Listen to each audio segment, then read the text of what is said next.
Alrighty, everybody, welcome to the stream. Happy Christmas Eve. Merry Christmas to those of you who are celebrating. Happy holidays to everybody else.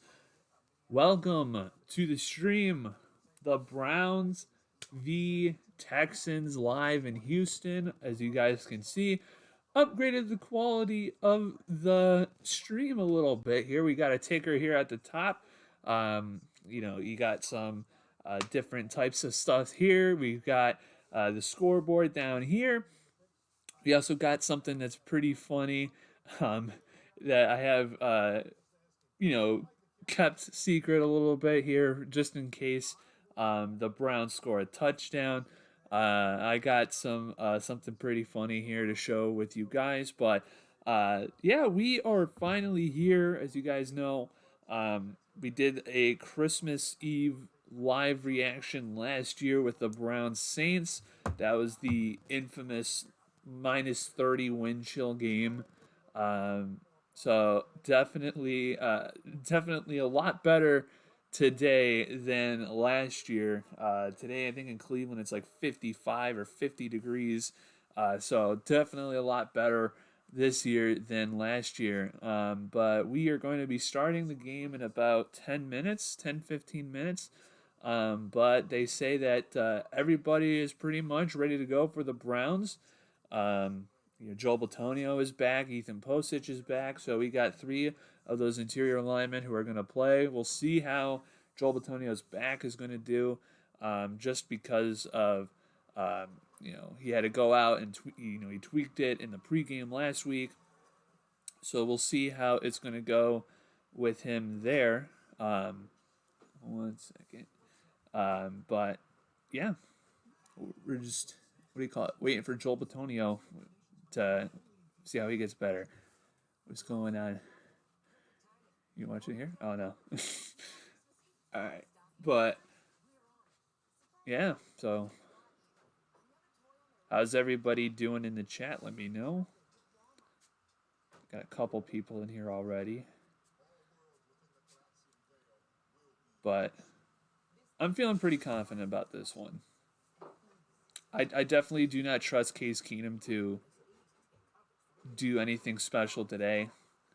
I understand they led a game-winning drive and a game-tying drive last week, but I'm not really too worried about Case Keenum. I am worried about their running game though. Their running game does scare me a little bit, just because the Browns have not been doing good against the run defensively. Defensively as well on the road, they're 32nd in the league when it comes to points allowed. So that's probably the one weakness that I'd be watching for with the Browns is their running defense. Because I think Derek Singletary can take advantage of this. I don't know how much Dameon Pierce is playing this year because I know he had a lot of running time, a lot of playing time last year, but I have no idea what how he's going to be factored in. But Derek Singletary is having a good year for them after coming from Buffalo. But I that would be the one thing that would scare me with this team is just with the run defense. If they can get that, if they can shut down Derek Singletary for the Texans, I think the Browns are going to have a nice game today because I think Joe Flacco is going to be pretty decent. I think they're just going to keep doing what they've been doing the last couple of weeks. I think you're going to have to throw it a little bit more, but I'd like to see them get the running game going, especially now that you have both of your you have all of your interior linemen back for this game. Hopefully for the rest of the game. Hopefully Joel Bitonio's back doesn't go out again. But let's hope that everything can be good. So, and then let me know. Can you guys hear the TV or not? Let me know in the chat because I got the TV on a little bit louder than usual because I could hear it from my end. Maybe put up one more just to. And I see the little audio. I see a little audio thing ticking, so I think it's playing. But I think we're good with the audio because I don't think it's going to be. I don't think it's too loud, right?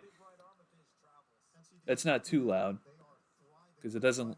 I'm looking at the audio bar and it's not going nuts. So, but like I said, we've got new upgrades here to the stream. We got the scoreboard down here at the bottom. We got the ticker up at the top. Been really trying to improve the quality of the stream from the last couple of streams that we did with live reactions. So hopefully you guys like it. If you guys do like it, we can we can keep this set up. But we'll see how it's going to happen or how it's going to do throughout the day. But yeah, thank you guys so much for coming out here and watching on your Christmas Eve. Hopefully you guys are having a terrific Christmas so far. And they're showing the stadium, and the stadium looks half empty. I'm very surprised about that, considering how, how important this game is for both sides. And there's a lot of empty seats. And I wonder if that's just due to the fact that C.J. Stroud is out and Will Anderson's out. I mean, I don't know, but there's a lot of seats out. And granted, I mean, it's 10 minutes till kickoff, maybe a little bit less, but still, that's a little bit odd to me. But they're showing Case Keenum. They're talking about how he's took him to the NFC Championship game with Minnesota. He had that run. Like I said, I'm not too worried about Case Keenum. I have this game slated as a 23-13 victory for the Browns. Maybe 23-21, just given the fact of the Browns defense on the road. Nico Collins is playing. Okay, so Nico Collins is playing. Stroud and Will Anderson are not playing. Denzel Perryman is playing as well. So two pretty good, kind of a wash almost with the injuries for the Texans. Definitely, they definitely probably will miss Stroud and Anderson more, but but we're almost set here for Browns Texans. And we only got one more commercial break and then we'll get going, but I'll give a quick thoughts about the games yesterday. Let's see, the Steelers with Mason Rudolph. I'm very happy that Mason Rudolph kind of played well yesterday, because now this means that there's going to be a QB controversy in Pittsburgh between Kenny Pickett and Mason Rudolph, and they're not going to draft a quarterback. And I'm going to be very happy about that, because both of those guys suck. So, very happy about that. But yeah, the Bengals, like I said before, this whole Jake Browning situation, right? The Jake Browning drama or the hype, right? I kind of felt it was the same way with Josh Dobbs. Because Jake Browning, yes, was he good? Yes, he was good. But the problem was that, and that none of the media members were talking about, he was going up against mediocre to bad defensive teams. Like, who did he play? He played the Vikings, mediocre defensively. Not that good. What was the last game he played? It was the second game he played. No, he played the Steelers. Steelers, good defensively. They lost. Who's the other team they played? I forget who the other team they played. Who did they play? If they played the Steelers, then they won against someone else. Oh, the Jaguars. They played the Jaguars. Jaguars, again, 30th pass defense in the league at that time. And they were losing a bunch of guys too. So, yeah, I like I said, I was not surprised about Jake Browning looking that bad, because, I mean, he's a backup quarterback for a reason. He was on a practice squad for a reason. It's definitely it's setting up a very interesting final couple of games for the Browns, especially because, week 18, Browns go to Cincinnati facing the Bengals, and maybe potentially, depending on what happens these next 2 weeks with Baltimore playing San Francisco and then playing Miami, that could potentially set up like a division match, a division-winning game for the Browns and the Ravens, which is going to be very interesting to watch. But yeah, we are about a couple minutes away from this game getting underway. I'm going to shut this door really quick here. Wow. We have a little bit of time.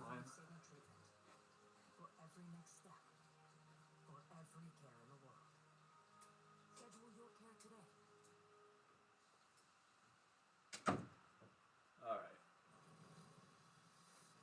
Here we go.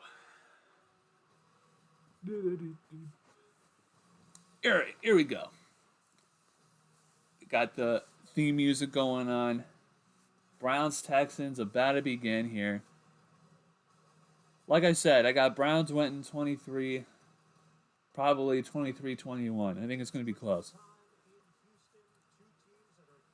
Because I don't think the Texans are going to score that much, just because of their injuries on offense. With Nico Collins is playing injured. They don't have Tank Dell. They got Noah Brown from Ohio State. He had a good game last week against the Titans. Dalton Schultz, their tight end. He's decent. So we'll see how it goes. Like I said, I'm not expecting a shootout. If it is a shootout, that's a bad sign for the Browns defense, because this game should not be a shootout. It should not go more, no team should score more. The Texans should not score more than 21 points. I would be upset if they do score more than 21 points, because that would mean the Browns defense failed today. And I am not ashamed to say that if that happens, that the Browns defense failed today. Because this Houston Texans team should not score more than 21 points. They shouldn't. Because Case Keenum, he's a quality NFL quarterback. He's an okay starter. But he's not going to light up the world like he did in 2017. He's not.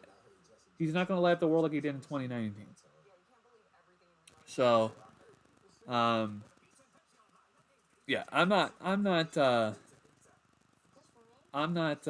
worried about the Texans' offense, except for that running game.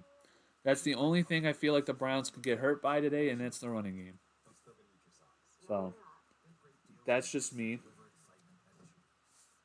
But we're finally getting started here. Browns, Texans, going to get underway here in just about a minute. But here we go. With Kaimi Fairbairn.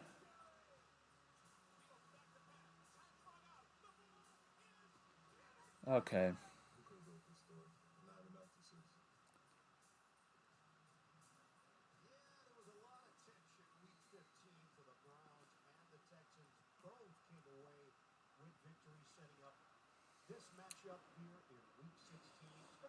Oh, alrighty. Again, a lot of empty seats, man.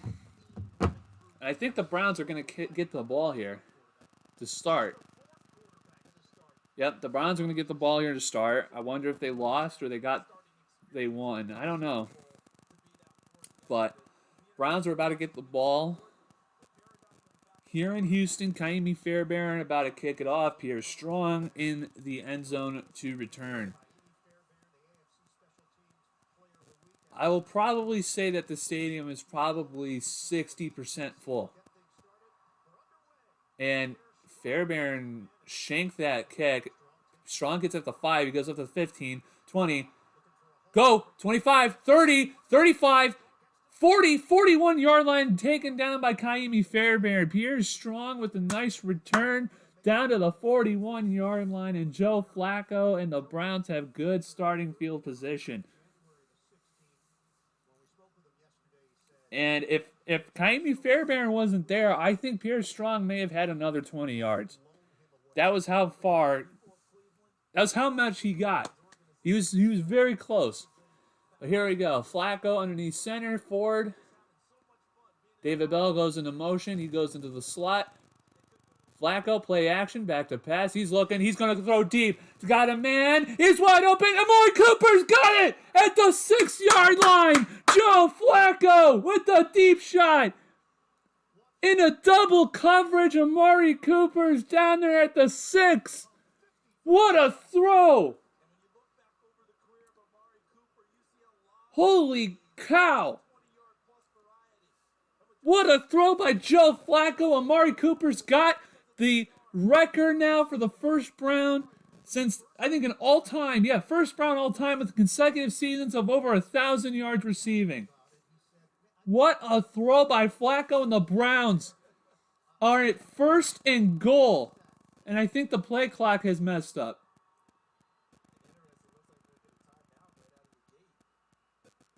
And now the Browns had to use a timeout. I don't know why the Browns had to go get a timeout for. I don't know what happened.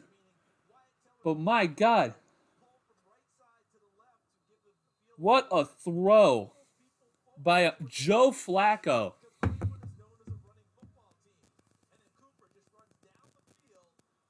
Joe Flacco absolutely launched that play. That was a great play call by Kevin Stefanski with just getting absolutely overtop the defense. That was what we have been missing for the season so far, was that deep shot. Here we go. Flacco in shotgun. Now it's going to go to Kareem Wildcat. Flacco goes out wide. Kareem Hunt gets the Wildcat snap. He goes to the left side. He gets over to the 5, down to the 4, and he's going to get about probably a yard, maybe a yard and a half, and there's some extra curricular shoving from the Texans. It's going to be 2nd and goal at about probably the 4.5-yard line here. So it'll be 2nd down and goal. I wonder where they're going to put it.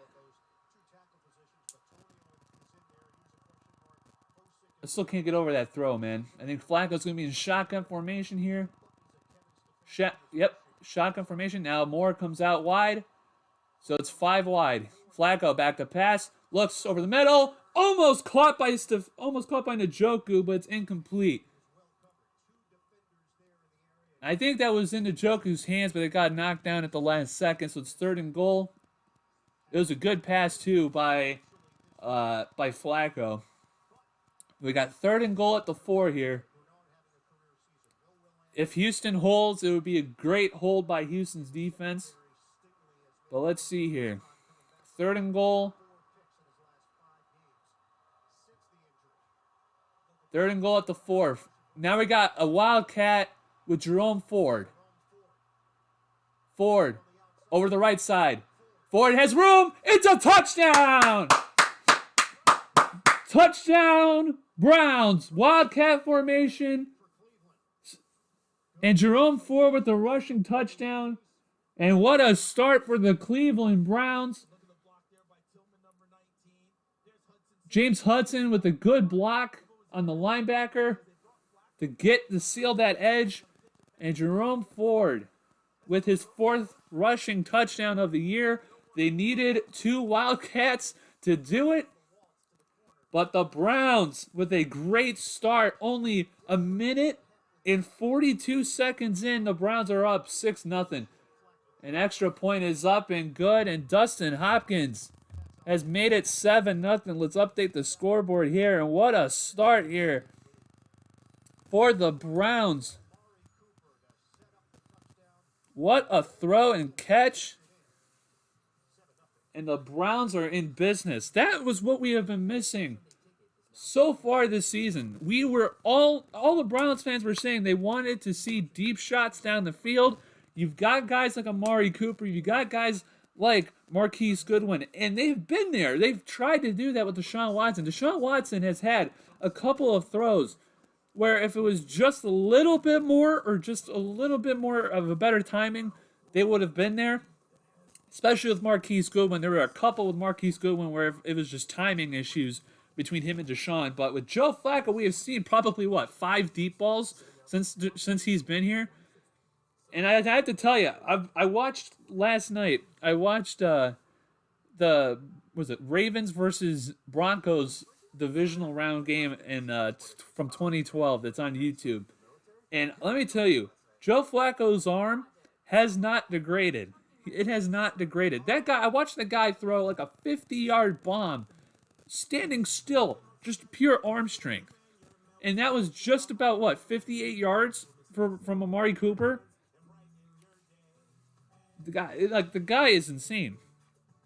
It was absolutely insane. So the Browns are now up 7-0 after an amazing play call. I love that play call by Stefanski too. But two Wildcats in goal to go situations, that's kind of insane. That is kind of insane. But we'll see how the Texans respond here.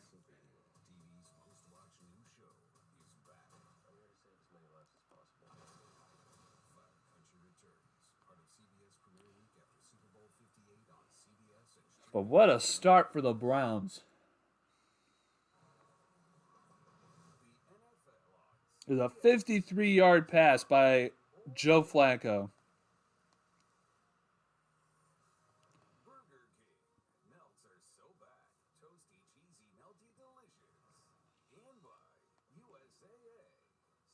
And pretty much here, if the Browns get the victory, virtually guaranteed they're going to the postseason.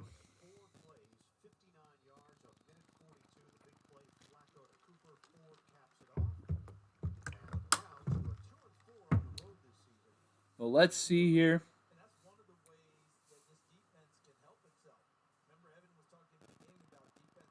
As Hopkins kicks it, it's also short. The Houston Texans return it from the 7, and Damian Pierce gets up to about the 27-yard line before he gets tackled by Chad Thomas. And that could have been disastrous because he had a lot of running room on the right side, so that's a good play by the special teams unit. But again, both kickers kicking it a little bit short. I don't know why. I don't know if there's like an open window or something like that. I think the roof is closed. It looked closed. So definitely a little bit concerning there with the kicking, but 7-0 Browns. Case Keenum coming into the game. He's underneath center. Singletary's in the backfield. Motion man goes out to the slot. Keenum's back to pass. Pressure's coming. That's a hold. And dumps it off to Singletary. Slips away from Taki and about a gain of 7. And I think Dalvin Tomlinson got held. But I think Owusu Koromoa gets the tackle. But that looked like a hole in the interior line by the center, and it wasn't called. But anyway, 2nd down and 3, gain is 7 yards. Keenum, fullback goes into motion. Keenum hands it off. Singletary's got it. He's got the 1st down. And Taki gets the tackle, but there's a flag down. And it looks like it could be on the Browns for offside. Nope, holding. Holding on the defense on Shelby Harris. I don't know how you get a hold on a running play, but on a defense, but how do you get a holding on a defensive lineman? I'm confused about that part, but they haven't shown the replay. But 1st and 10. Keenum underneath center once again. Keenum back to pass. Pressure coming. He's going deep. And is that a flag? And yeah, it's going to be a flag on Martin Emerson. It looked like he got pulled. And that was definitely a pass interference waiting to happen. Oh, they're going to give him a holding instead. Well, I will take a holding penalty instead of a pass interference. But he did get held. I saw that. That is definitely a hold. MJ Emerson Don't know what he was doing there.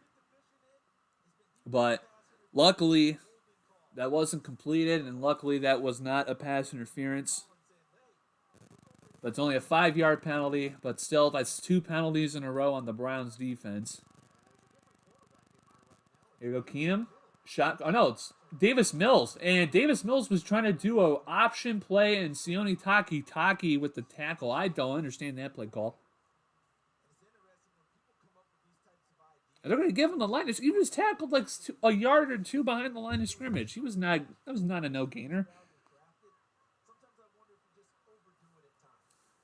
It's 2nd down and 10. Keenum's now back in.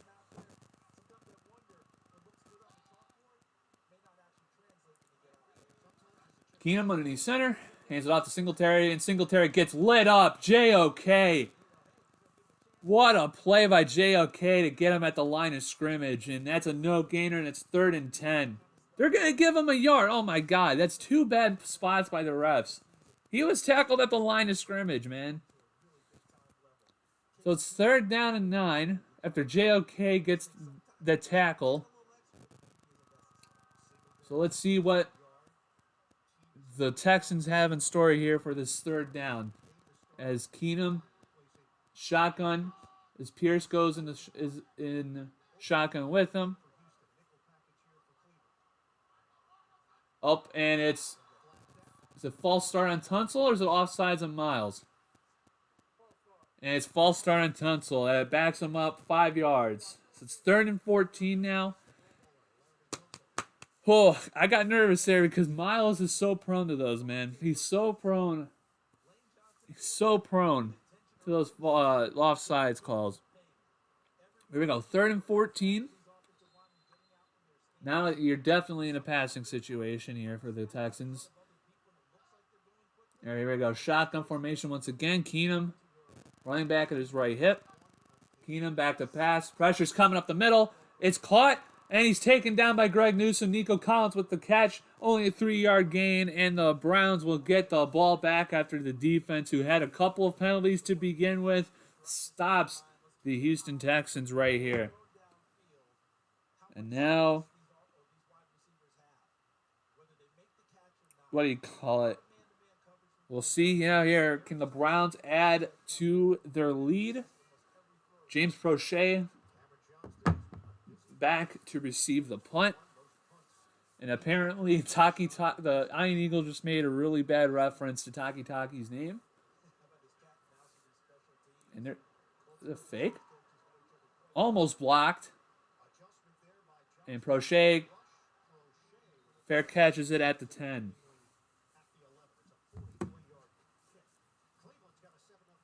So the Browns will take it at the 10-yard line here. Let's see how the Browns respond. It's 7-0 here.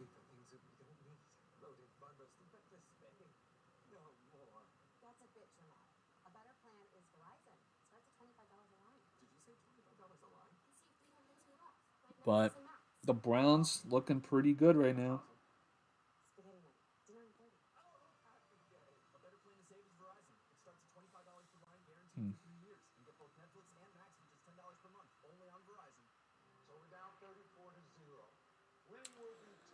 Okay.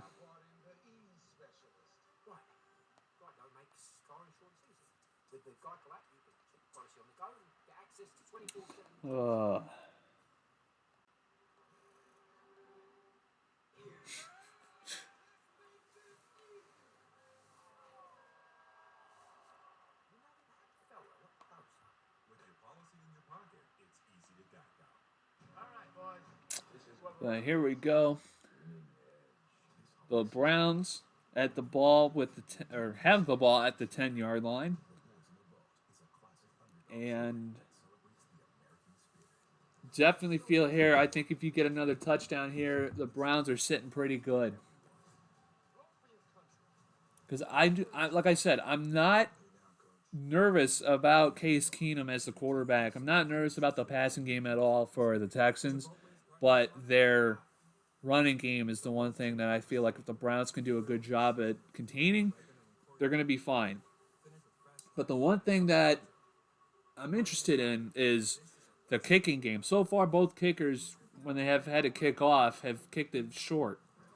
So, definitely interested to see what's going on there. Plus, both sides have allowed big returns as well. So, definitely interesting. But we'll see. The Browns should, I think the Browns should have a nice, easy game today. I will clip this just to absolutely make sure that I don't. I'll probably eat my words in the end. Hopefully not, but here we go. Back from break.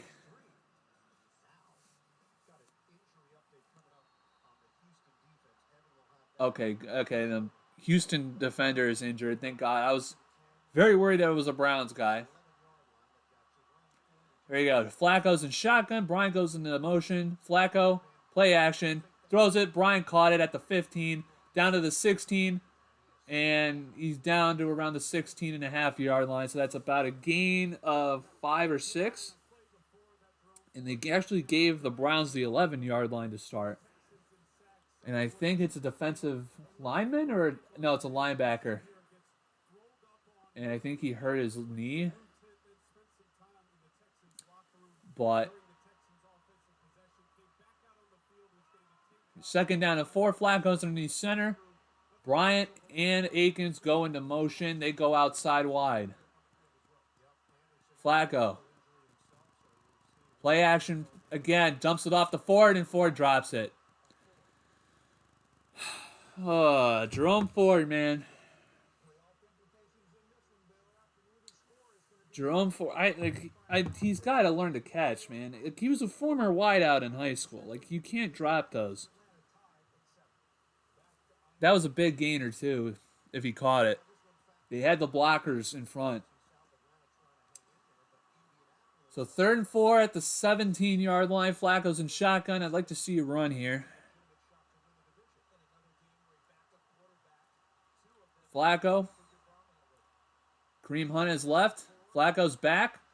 Looks. Spins away from pressure. Throws it. Caught! Cedric Tillman. He's got the first down and more. Fights. And what a play by the rookie Cedric Tillman. Flacco, who had the pocket collapsing, spun away from pressure, rolled to the right, and threw a dart to Cedric Tillman for the first down. Joe Flacco absolutely gets it out to Cedric Tillman. Tillman fought for at least another 2 yards. And both tackles absolutely almost had a disaster there. Want to see a run here. Flacco's in shotgun again. Flacco hands it off to Ford. Ford runs up the right side, and probably no gainer.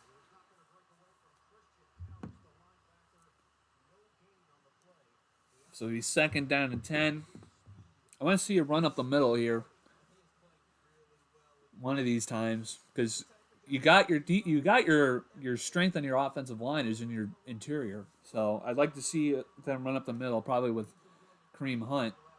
But they keep Ford in here. They have a shotgun formation once again, with Ford on Flacco's left hip. Flacco hands it off again, and no gainer. They're going to run up the middle, and there's a no gain. So it's 3rd and 10. Good stop by the Texans D. Now you're definitely in a passing situation. And again, the Browns' running struggles continue. So we will see here with Flacco having to throw again. Flacco shotgun once again with Kareem Hunt in his right hip. Flacco back to pass. Looking, fires, throws it to Kareem Hunt, and Kareem Hunt drops it probably smartly because he was going to get blown up if he caught that. There's a flag, though, and I think it might be a hold. And it's a hold on the Browns offense.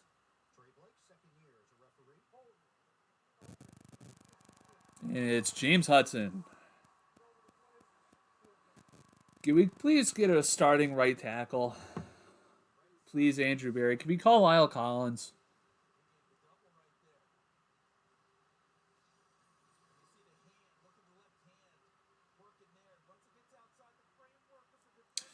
But Browns are going to have to punt. We need to get a new right tackle, man. I'm serious. James Hudson cannot be in there, man. Bojorquez kicks it. High punt.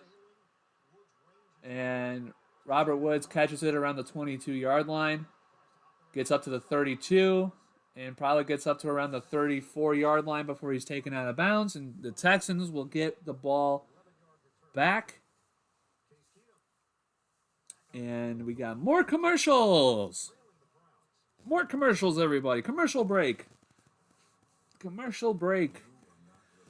But yeah, so running game struggles continue for the Browns. And pretty much the same things that have happened in the Chicago game, minus the interception so far, have happened. Your running game is struggling. Your right tackle is not playing good. Yeah, I mean, the Browns need to figure something out with that tackle spot. And they have to figure it out soon because, you know, you're heading into the home stretch here with only 2 games left after this, plus a playoff spot. I would like to see them try and get Lyle Collins, because then you have like around 3 weeks, depending on when the playoffs start for you. I would like to see them try and get someone else, man. How you doing, B Skrills? Thank you for coming out. Yeah, they do have to cut down on the penalties. I agree.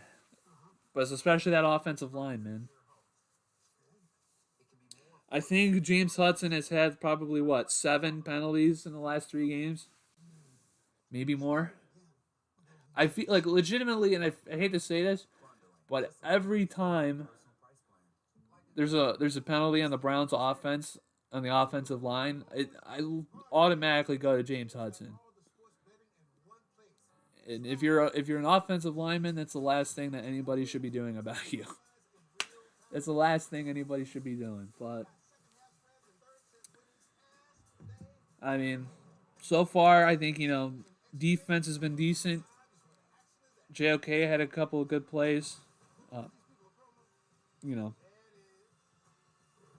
We'll see. I think the Browns are, like I said, I think the Browns are going to be fine. But like I said, we just got to keep the running game for the Texans contained, and I think that they'll be fine.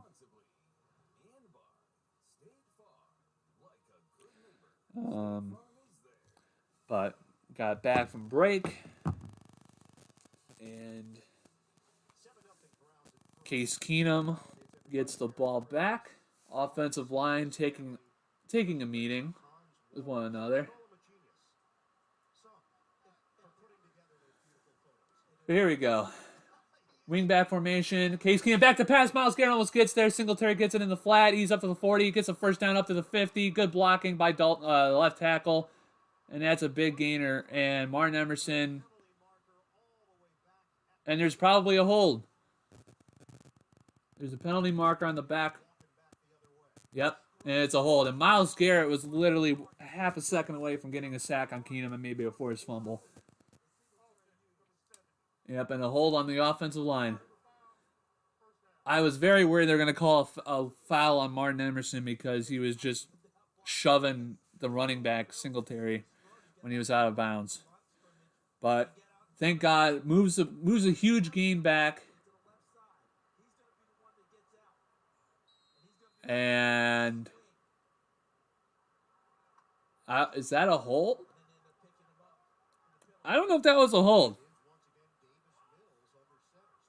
Unless it was a different penalty. We go Keenum underneath center. No, it's Davis Mills with a toss to Singletary. Singletary gets absolutely... Oh my God, how did he get that? 2 yards on the play. And he should have been stopped behind the line of scrimmage, but doesn't. Yeah, I definitely got us winning. I think it might be real low scoring game. Yeah, probably. It could be. Thanks, Alan. I appreciate it. Yeah, you too, man. Happy Christmas Eve to you. Happy Christmas to everybody in here. Thank you guys so much for coming out here on your Christmas Eve and watching. I appreciate it. As we got Davis Mills in the game still with a pistol. Play action by Davis Mills. Myles Garrett. And it's a toss to a fullback. And he probably gets about 4, maybe 5. And it's going to be 3rd and 9. But yeah, thank you guys so much for coming out here tonight. Really appreciate it. Hopefully we can watch a Browns victory together. We got 3rd and 9 coming up here. And I think Case Keenum's back in. Very interesting to see why they have Davis Mills out there for a couple packages. But Keenum's in shotgun. He takes a snap. He's back to pass. Pressure's coming. Is that tipped? Oh, almost picked off by Martin Emerson. And I think it was tipped by Shelby Harris coming in. There was a couple defenders on that defensive line that absolutely blew up that play. And that was a good defensive sequence there after what seemingly looked like giving up a big chunk play on that screen pass. The Browns stop him and hold him. And I think that was Sam Kamara coming in there too. Shelby Harris, I think, tipped that ball. But the Texans will punt. And the kick is away. Very, very good punt. Captured at the 18 or the 9. And James Prochet gives up to like around the 22-yard line. So it's about a 13-yard return for the Browns. That's something that the Browns have been missing too with the punt return game. But glad about that. The Browns now will be in relatively normal field position around the 22-yard line. And again, we have more commercials. But yeah, like I said, I think the Browns will be fine in this one. I'm not worried about this game, to be honest with you. I'm not too worried. I think the Browns will be fine. I would just like to see them try and get the running game better, because the Texans have had a couple of injuries on defense so far in this game. They just had another guy go into the tunnel.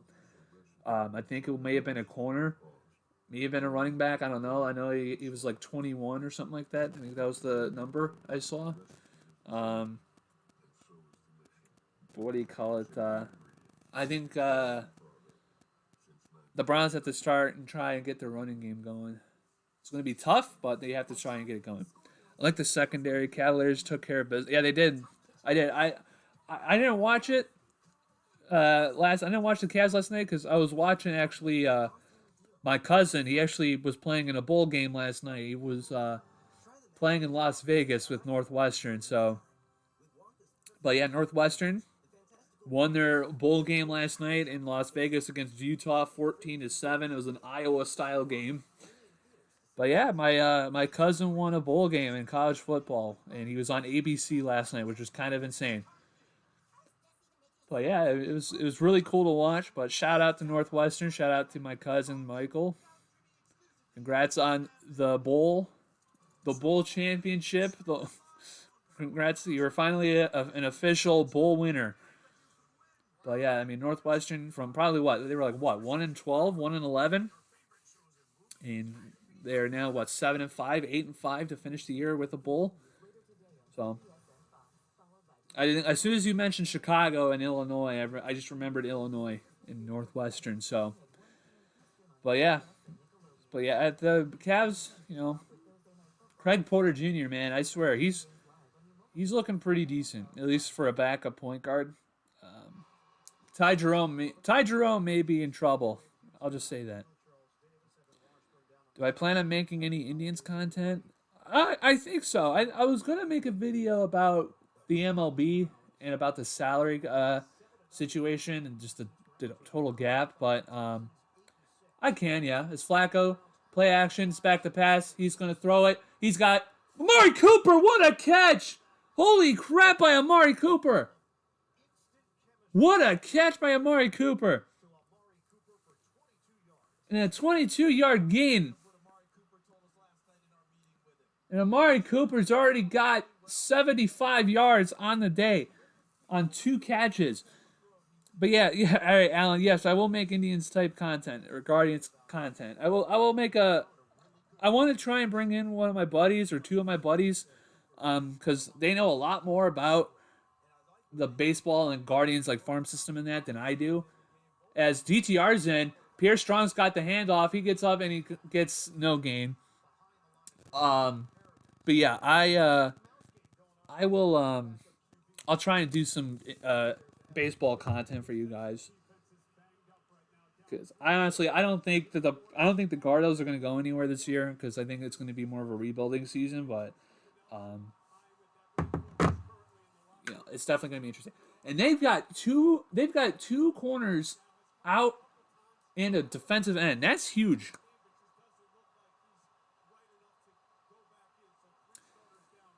We got Flacco's in shotgun formation. It's David Bell. It's Flacco's back. Throws. Caught by Njoku. Njoku gets about 4 or 5 yards.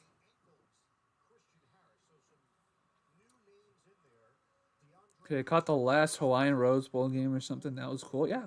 But thanks, Beast Girls. I appreciate it. Thank you. Thank you for the congratulations. We got 3rd and 5. Or 3rd and 6, excuse me, for the Browns.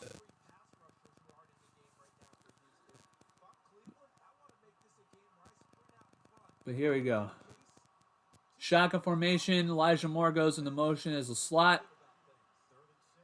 Flacco back, looks, fires, caught by Hunt. Hunt loses a yard, and that's going to be 4th and 7 for the Browns, and they're going to punt again. So both defenses are kind of shutting down stuff. And the Browns' running game is not helping at all.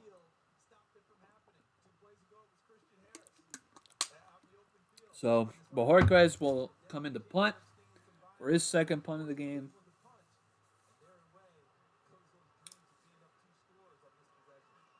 And Bojorquez gets the punt off.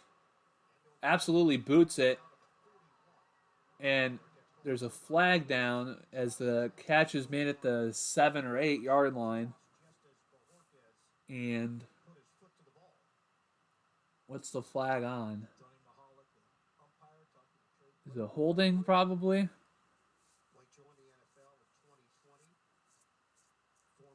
Well, it's a hold. It's a holding call on someone. I have no idea who.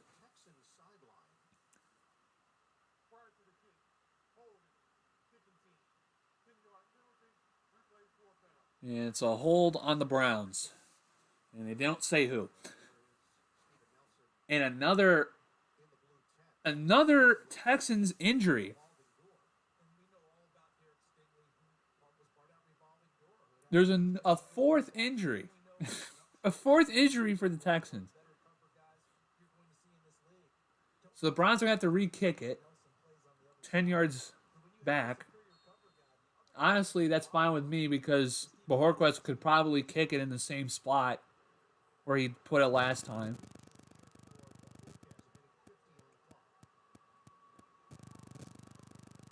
And Woods gets it at about the 15 or 17 yard line. It gets lit up. I think was that Mike Ford? Yep, Mike Ford with an absolute gigantic hit for only a 2 yard gain on Robert Woods. That was great coverage there. Yeah, I think Guardians are rebuilding, but at the same time, if everybody can stay healthy, who knows? I'm still hoping for them to get back. I mean, the problem is that I just don't think that they have enough talent offensively in order to do that. And I think, Kyle Manzardo, he's in AAA right now. Maybe he could come in the middle of the season and help out. I don't know, but they have the number 1 pick. They need to use it on an actual outfield power hitter because they don't have anybody in the outfield for power. I mean, Miles Straw is god-awful offensively. Stephen Kwan is decent offensively, but he's not going to get you home runs. He's going to get you like maybe 4 a year. And then right field is just a revolving door. I mean, you could use Will Brennan, but I don't know if, he was used the right fielder for a bit. And I mean, Oscar Gonzalez is gone. He was supposed to be your power hitter. That was supposed to be the guy that was going to give you all the homers. He's gone. So I mean, they've got a lot of things to think about.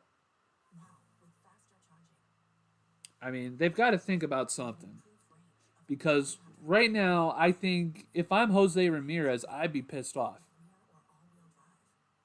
I'd be pissed off if I was Jose because if I'm thinking from his perspective, I gave the Dolans and the Guardians a hometown discount, signed for way less than I could have signed anywhere else, hoping that the money that they saved that I saved them would give them more of a reason to sign more talent. And instead, at the deadline, they traded away Josh Bell. They traded away, they cut Mike Zunino. Which, granted, I'm not saying those were wrong moves, but they didn't do anything to add to the team. They just subtracted to the team. Rafael Bethencourt, he didn't play, and then the other dude that they got from the trade never played. I mean, really, the trade that they had, then they traded Plesac to the Tampa Bay Rays for Manzardo. We don't know how he's going to be. But, yeah, I mean, I think that, what do you call it?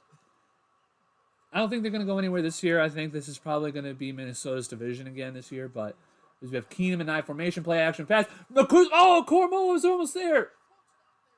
And where was the flag on? Is JOK blew in there. And Martin Emerson gets another holding call. Yeah, I'm not a Dolans representative. I cannot say. Yeah, they are. The problem, B-Scrolls, what is he doing? What is Martin doing? And yeah, Dolans. The problem with Dolans is that they run the Guardians like it's a business, and that you can't run a sports team like a business. Here we go. Keenum gives it off to Singletary. Singletary wide hole, and a potentially touchdown-saving play by DeAnthony Bell there. And that's 17 yards on the play. How is it in Cleveland, guys?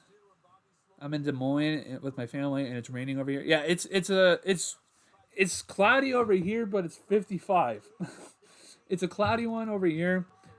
Christmas is going to be 55, which is insane. 55 and no snow. And Singletary gets it for probably a 1 yard loss, but they'll probably say no gain. But yeah, Cleveland. Let me say this again. Cleveland, Ohio, on Christmas Eve, is 53 degrees and cloudy. No snow. We had like 1 or 2 inches of snow a couple of days ago. But I mean, it's like I said, I don't feel anything in the holiday spirit. I mean, it doesn't feel like Christmas right now. Keenum's underneath center, and I think they're. Oh nope, shovel pass. Singletary gets about a yard or two, and another flag. And I'm hoping that it's on the offense. And they're talking, but. And another offensive offside. Robert Woods. They are calling those, man. I think that the center probably moved the ball back. That's probably what happened. And I think there's like 7 penalties so far in this first quarter. We're still not done with this first quarter, too. 9 seconds left. I wonder if they're just going to let the clock run out.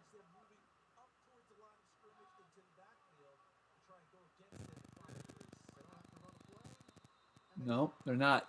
They were going to, but then they couldn't. So that's the end of the first quarter after, 40 minutes, a 40-minute first quarter.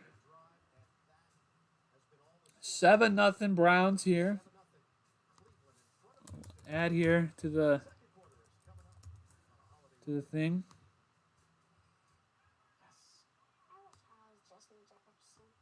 We'll add here. We'll end it here. But yeah, 7-0 Browns.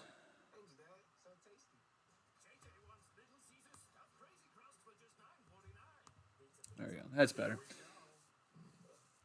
But yeah, it's definitely a warmer Christmas over here.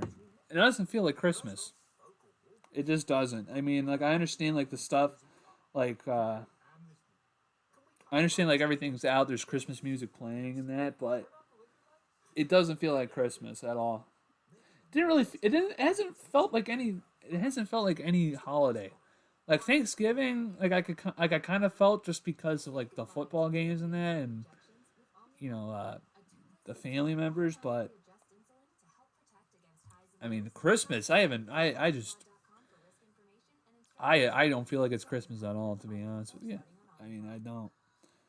Which is kind of sad, but it's the truth. The way I see it right now, we're only 2 months away from St. Patty's Day. We're under 3 months away from St. Patty's Day. It's the way I see it.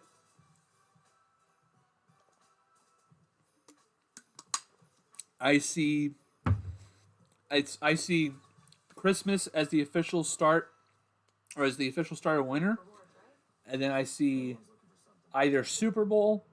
I see the Super Bowl as the start to the end of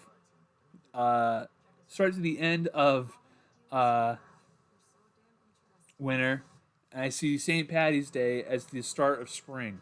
That's how I feel, at least.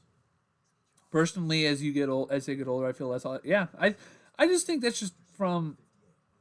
I think that's a, you know, general feeling, because, I mean, we're not kids anymore. That's the problem. We're not the ones that are getting the gifts. We give the gifts now. And I don't mind it. I don't mind giving gifts, but I just feel Christmas is like, okay, it's another day, So, it's another day. There we go. Keenum's in shotgun. He takes a snap. Pressure's coming. Zadarius Smith almost gets home. It's a screen pass to Dalton Schultz. Dalton Schultz gets about 3 yards down to the 40-yard line. That's going to set up a 3rd and 12. And the Browns have been getting pressure. It's just Keenum has been able to get it off. Yeah, Keenum's been able to get it off before the defensive line has been able to get home. So I think it's only a matter of time before the Browns get a sack here. And Iowa got long winters, no fun at all. Oh, yeah, I know. Well, the problem with Iowa, I've heard, is that it's just flat. It's just flat land full of corn. I mean, your guys are in the middle of the country, too. It's a screen pass to Collins. He gets blocked by his own guy, and Nico Collins gets about probably 7 to 8 yards, and the Browns hold again for a 4th and 3. But you guys are out in the middle of the country right here. You're in corn country. It's 4th and 4, and the Browns hold. But yeah, I mean, like I said, the joke is with Cleveland weather. It could literally be March, April, and it'll still snow. I mean, we got long winters here. As the punt goes away, Prochet fair catches it at the 10-yard line. Yeah, the Browns, or not the Browns, the winners here are long too. And we got another, God almighty. I know there's supposed to be 8 commercials per half, but my God, man. My God. Middle of cornware, yeah. You know, it's, like I said, I mean, they're, listen, the Christmas Eve, the Christmas Eve are not. It just doesn't feel like it, and it sucks. It sucks, but it's It sucks. The other thing too that I've realized that I hate about Christmas as I got older is that no one's open. I understand why no one's open because it's Christmas, but like right now I'm starving. I'm starving right now. I haven't eaten.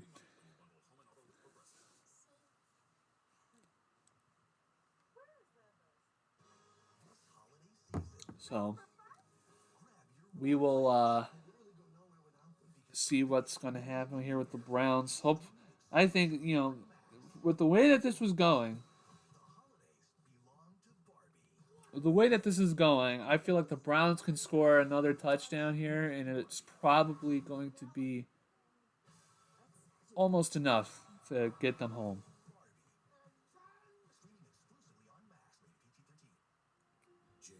That's where I'm at right now with this game.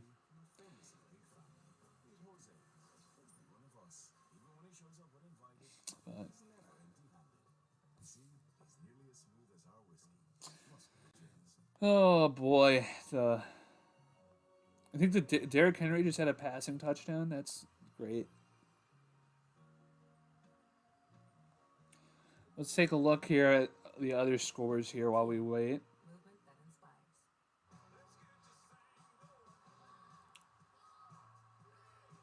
So, Colts Falcons are tied at 7. We got 13-10 Packers over the Panthers. Panthers actually putting up points, which is kind of surprising.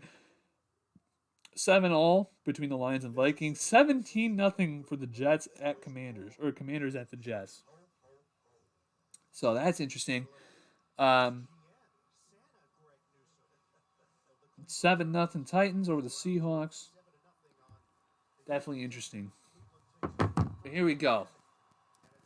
Flacco's in shotgun formation with Ford at his right hip. Audible signs are coming out. Flacco hands it off to Ford. Ford gets positive yards and gets about 4, maybe 5 yards up to the 15-yard line. I'm craving pizza, man, but no way I want to drive right now. I'm too comfortable. I feel that, Alan. I had some pizza the last couple of days. I had pasta last night too, with chicken parmesan at the Italian restaurant we went to last night. I don't know what I'm going to do. But we got 2nd down and 5 at the 15 with Flacco and shotgun once again. Cedric Tillman goes into motion. I think it might... If Flacco hands it off to Ford. Ford breaks away. He's at the 25-yard line. And it's a 10-yard run by Jerome Ford. That was a giant hole that opened up in the middle of the offensive line. And the Browns are finally getting some positive yards rushing here after having so many no gainers. And we have probably another run here with Nick Harris coming in.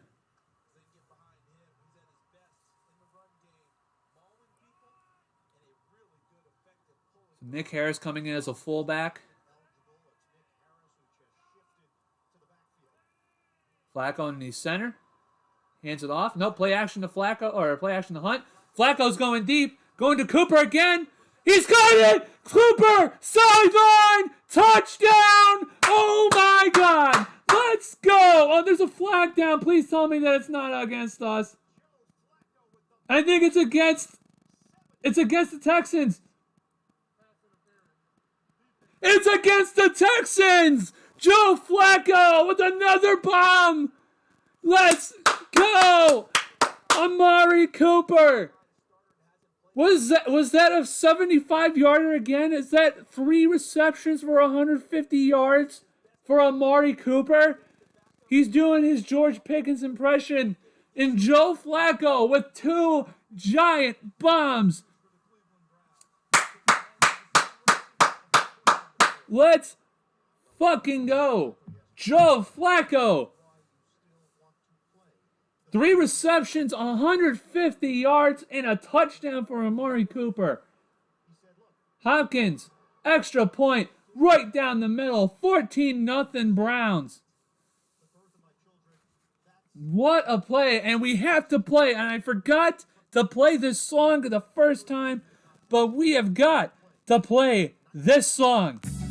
Here I am, praying for this moment to Flacco fever. Living on the wind is so fine. Flacco's the man. He's throwing down. Flacco fever. Flacco fever. Flacco fever. Never blow it. Oh yeah. Give it up, Flacco fever. Flacco fever. He knows how to throw. We have Flacco fever on this channel. We have Flacco fever on this channel. Flacco fever is spreading throughout Cleveland, Ohio right now. Look at the ticker. Look at the ticker. Super Bowl hope, happiness about the Browns, barking. If you see anybody, if you see any Browns fans with Flacco fever, please be wary of those side effects, of those symptoms. Please be wary. Please and thank you. Let's go. The Browns will update here. I forgot to update the scoreboard. Browns 14-0. Flacco fever.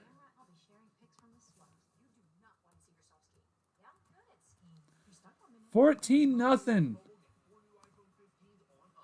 We'll edit this here a little bit. Flacco fever is real. I've seen it with my own eyes.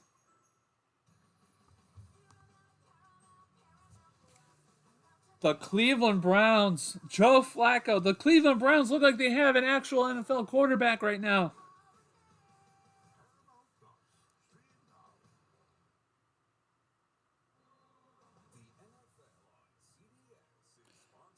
What a throw.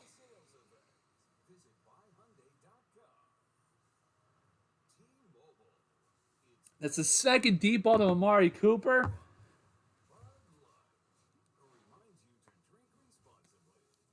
That is why Joe Flacco is elite.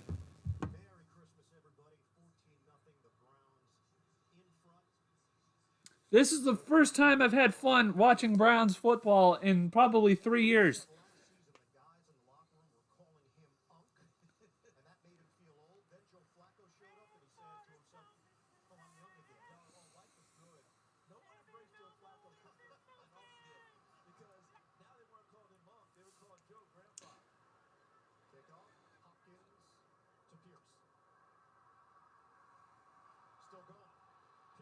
And the Texans just had a kick return for the touchdown.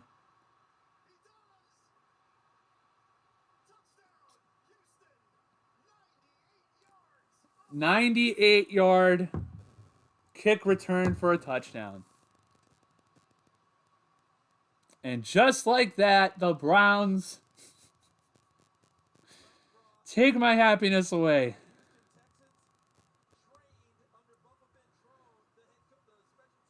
Oh, boy. I knew it was coming. I said that, too. All these kicks have been short, and they've been getting a lot of return yards. God, man.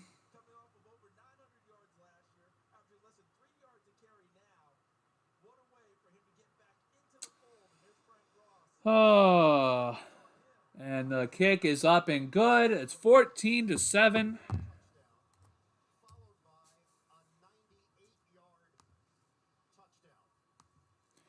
So we had a 75-yard touchdown throw by Joe Flacco, and then in the next play we have a 98-yard kick return for a touchdown by the Texans.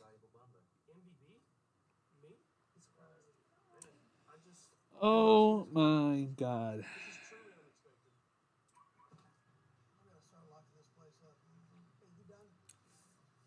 I knew it was going to happen, man. I knew it was going to happen.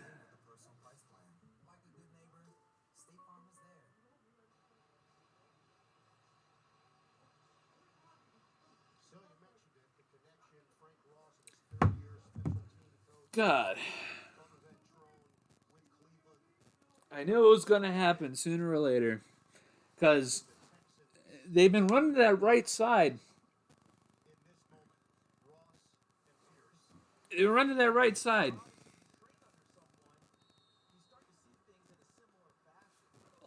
tilt this down here. There we go. That's better. I'm gonna move the mic closer. All right, this should be better. Makes me feel a lot better, especially with my back. But now we got to respond again. 14-7 after that Damian Pierce 98-yarder to the house. Now the Texans have life again on that sideline. They're all hyping up each other.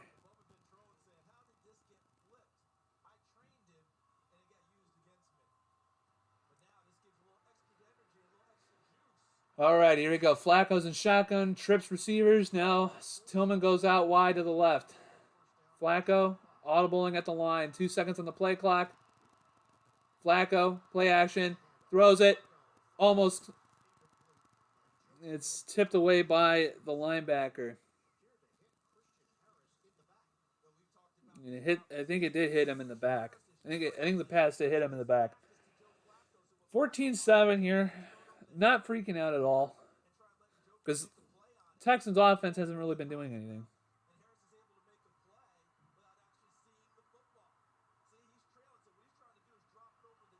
And they hit the helmet of the Texans player.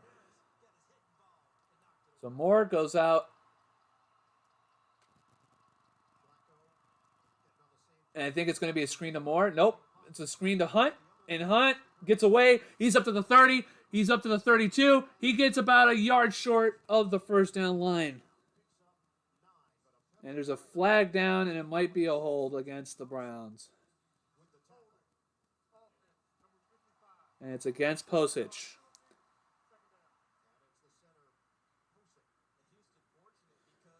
So now it's a 2nd and 20.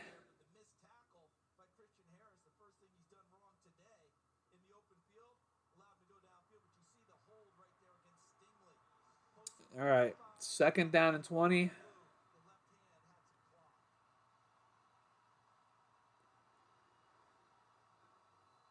Oh, all right, here we go.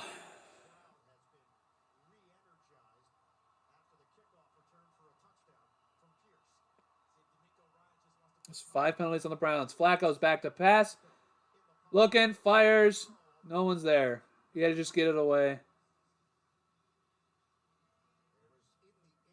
And I think here you're just going to have to throw a screen or something.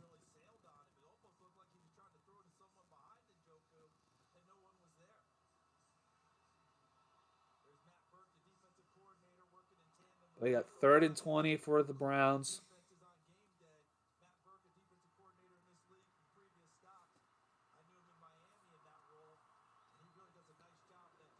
Flacco's going to be shotgun once again with Hunt at his left hip. Calling out the play. Flacco's back. It's going to be a screen in Njoku. Blocker's in front. He's up to the 20 and gets about 6 yards. And the Browns will punt. And it's a 4th and 14 at the 16-yard line. The penalties are killing the Browns right now. Had blockers too. We had Bell and Tillman out there for blockers, but there was a couple more Texans there.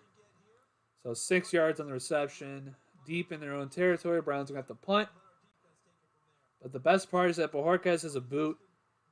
But now special teams has been an issue today for the Browns. Bojorquez gets the kickoff. And Woods gets to catch it around the 32, 33-yard line, and the Texans will get the ball at the 33-yard line. I think is that a 60-yard punt? No, 46-yard punt. All right, now the Texans have a little momentum. A little bit momentum. So we will see how can the Browns respond.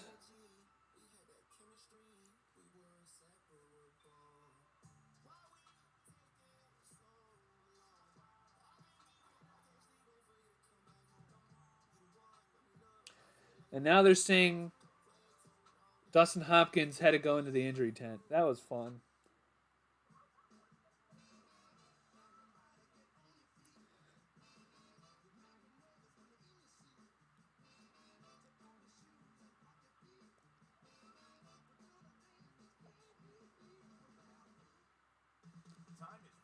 All right.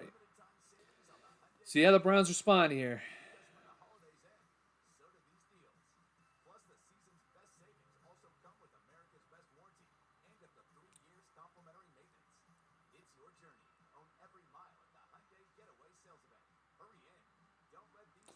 Really hoping that Dustin Hopkins is not seriously hurt. They say he seems fine.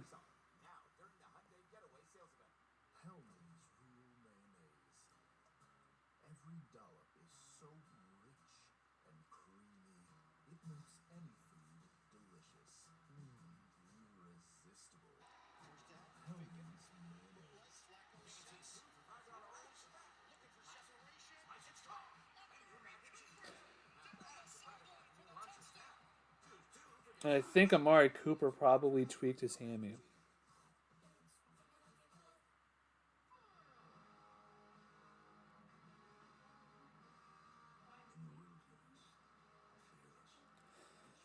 Okay. See how the Browns are going to respond here because I think they probably need to get an interception here in order to get the crowd out of it because now the crowd's back into it.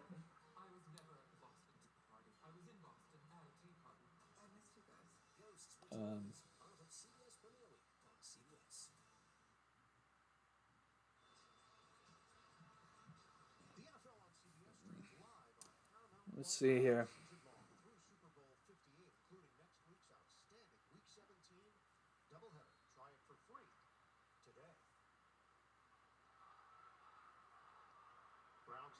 The Browns almost have 4 times the yards that Texans do on offense. It's a toss, and Myles Garrett, I think. Yep, Myles Garrett gets back there on Singletary for a loss of about 2.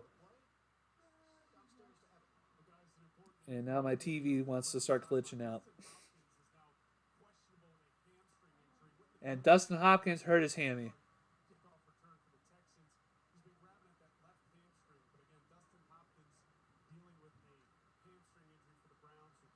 Yep, he hurt his hammy.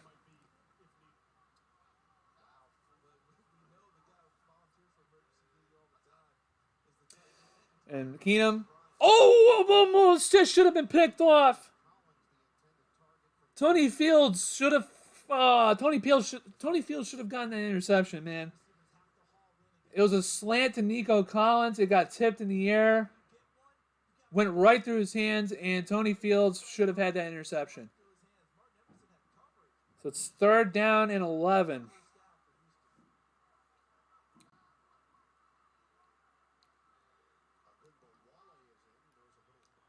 Shotgun formation for Keenum once again. Keenum's back to pass. Pressure's coming. Zadarius Smith gets him. Zadarius Smith and Obusu Koromoa get the sack. And that's probably a loss of about 10 yards. There's a flag down. Are they going to get roughing the passer? There better not be a roughing the passer. There better not be a roughing the passer. Illegal contact on Martin Emerson. Are you kidding? Come, dude, there's 3 penalties on Emerson.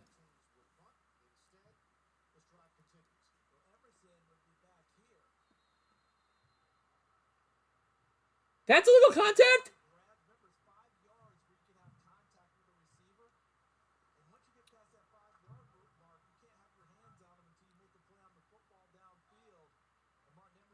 Come on, man. We win today, we're sure. More than likely, yes, Alan. And it's a free play. Texans. It's offsides on the Browns. We're all but guaranteed, yeah, Alan. We're not officially in, but like if we win today, we're about 99% in. So Shelby Harris. That's 7 penalties on the Browns. 7 penalties so far in this first half on the Browns. MJ Emerson has almost half of them.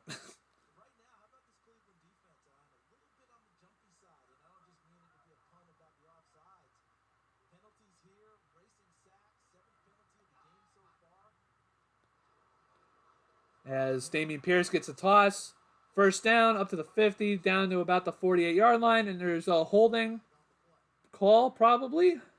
Is there a flag on the Texans?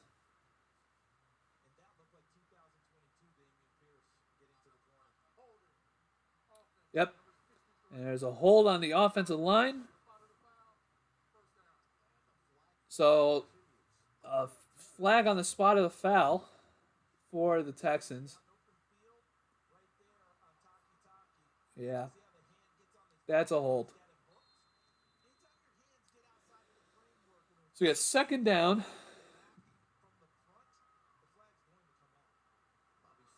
No, it's first down and 11. Excuse me. Sorry.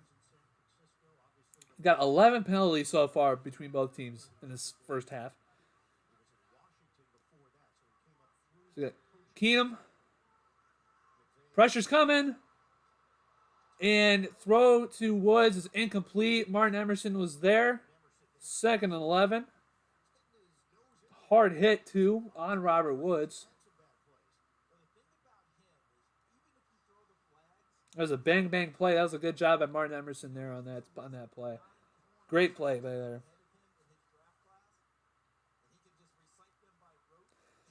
So here we go. Second down and 11. Is Denzel is playing? Okay, I was about to say. Here we go. Keenum hands it off to Pierce. Pierce gets about 3 yards, maybe 4. I think they'll probably give him 3. Be third down and around 7 for the Texans.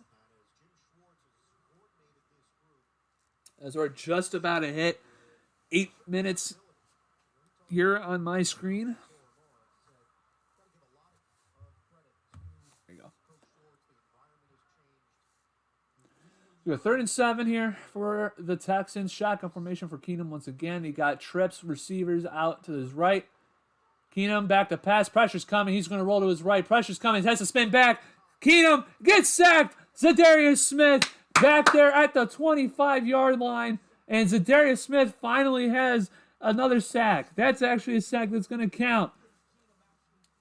And Keenum probably ran back around 10 yards.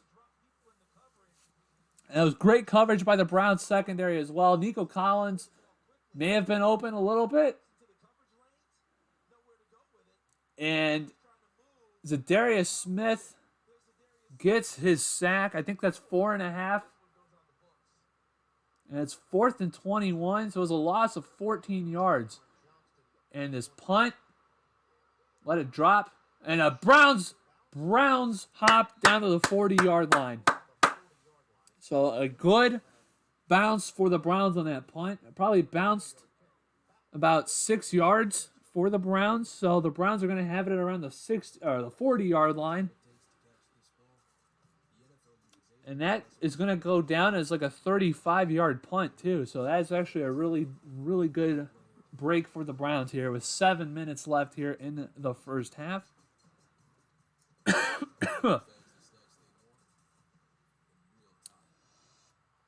But like I said this before. This Texans team should not score more than 21 points. I said this before the game started. I said the Browns would probably win 23-21. The Browns should not let this team score more than 21 points. And there's another flag. Dude, what is up with the penalties in this game? What is up with the penalties? The refs are like making it about them today. I think it's against the Texans. I think it is against the Texans, I think.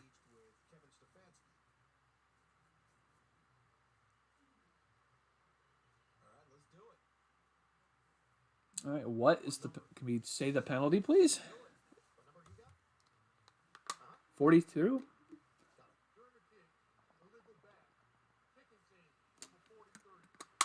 Illegal bat. So got the punt again.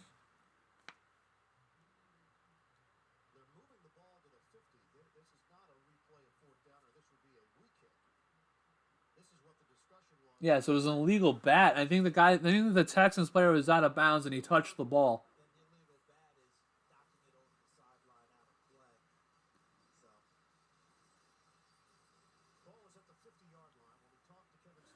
So the Browns are going to have the ball at the 50. So that's great field position for the Browns. And we'll see how Dustin Hopkins is doing because he injured his hamstring when Dameon Pierce had that 98-yard return. So you probably would like to get, if Dustin Hopkins was healthy, you probably want to get to around the 30-yard line, maybe the 35. Now you probably want to get it closer. We have Flacco underneath center, audibles. Here we go. Flacco hands it off. Ford. And he doesn't get anything. He anticipated contact 4 yards behind the line of scrimmage when he didn't need to.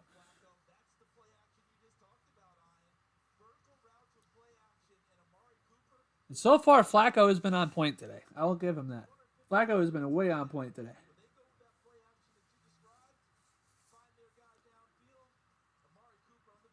But we got about 6 minutes here, 6.5 minutes. Flacco, 8 of 13, 171 yards and a touchdown. Flacco's back to pass. He's looking deep again. He's looking deep. He's going to roll to his right. He's looking, still looking, fires. And it's incomplete. Looking for Cooper down around the 27-yard line, knocked away. It's 3rd down and 10.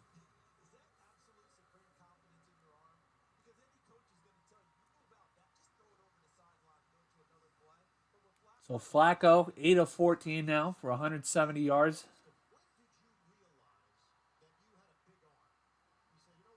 Right here, I would probably try and do a post route. Maybe a dig.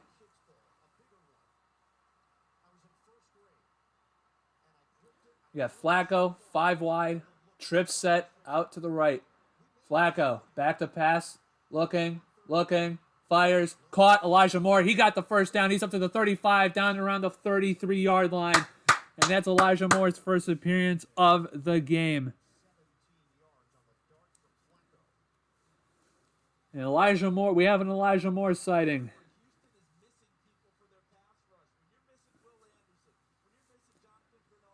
There's a first down for the Browns. Flacco, I think, is almost, he's about like 13 yards away from crushing 200 in the first half.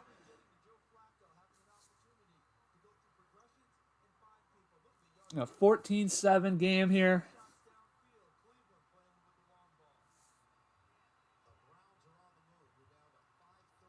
We got Flacco rolling to his right. He's looking, fires. He's got a man open. It's caught. Jordan Akins for another first down up to about the 18-yard line.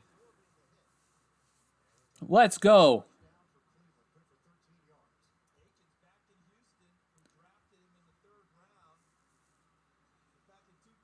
And the former Texan gets the first down for 14 yards.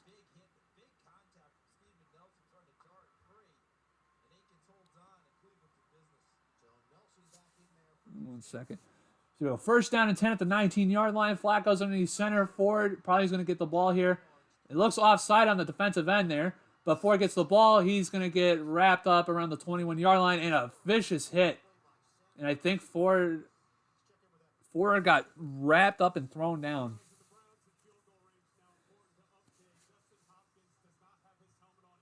And I don't think Dustin Hopkins may not come back into the game.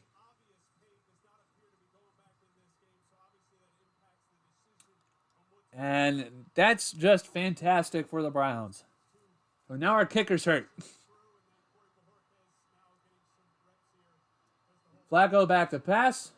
Looking, fires towards the end zone. Caught Njoku! Touchdown! What a pass! What a catch! David Njoku with a touchdown. His 5th or 6th of the year. Now let's see what they do. What a pass! Oh yeah, he was wide open. No one was over there. I think it was cover 2. It was cover 2 by the Texans in double coverage. What a throw! What a throw by Joe Flacco. And Joe Flacco once again is absolutely cooking defenses right now. What a throw, and we have to play it once again. Here I am, praying for this moment to last. They're going for two because Living Justin on the Hopkins wind cannot that's kick. fine. But we don't care because we have Flacco fever. He's throwing down. DTR is in. DTR back to pass. Looking.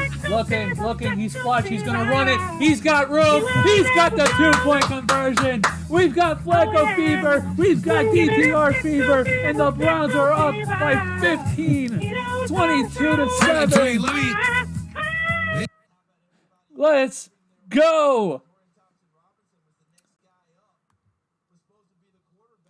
22-7 Browns. And Joe Flacco, I think, has over 200 yards and 2 tutties. What a game by Joe Flacco. I think he's got what? I think he's 11 of 19 or 11 of 16. 435 yards and 3 tutties for Joe Flacco the last 3 quarters. This guy is unbelievable right now. 242 yards of total offense by the Browns to 47 for the Texans. 223 yards for Flacco and 2 tutties. And Corey Bojorquez is going to be the place kicker.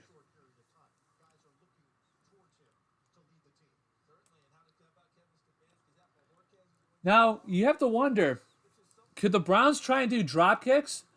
And now Bojorquez is going to squib it to about the 8-yard line. Pierce up to the 25. He's got more room. He's up to the 30, down to the 32-yard line before he's pushed out of bounds by I think Adams or Diabate. And again, it's another good return for the Texans. And the special teams unit for the Browns is not looking too good today. Not at all. I think if I'm the Browns, I would try and do place kick or drop kicks. Do what you did with Drew Bledsoe or Tom Brady. Just do the drop kick and kick it up. You could probably try and do that with Corey Bojorquez. But let's hope it's not a long-term injury with Dustin Hopkins. Here we go. Keenum underneath center. 4:09 left here in the second half, or the first half, excuse me. Keenum underneath center. Motion man. It's a handoff to Robert Woods. He's up to the 35. And he's down to about the 38-yard line before he's taken out by Taki. Yeah, blah, they have been an amazing combination. Record numbers this year for David Njoku. He's just absolutely been dominant the last couple of weeks. And it's been so much fun to watch. And like I said before, I am not worried about the Texans' offense at all. I'm not worried. We got 2nd down and 3 with the I formation. Keenum, play action fake. Pressure's coming. He's getting sacked. Alex Wright with the sack. And Alex Wright has been having a great sophomore year. I think that's his 3rd sack on the year.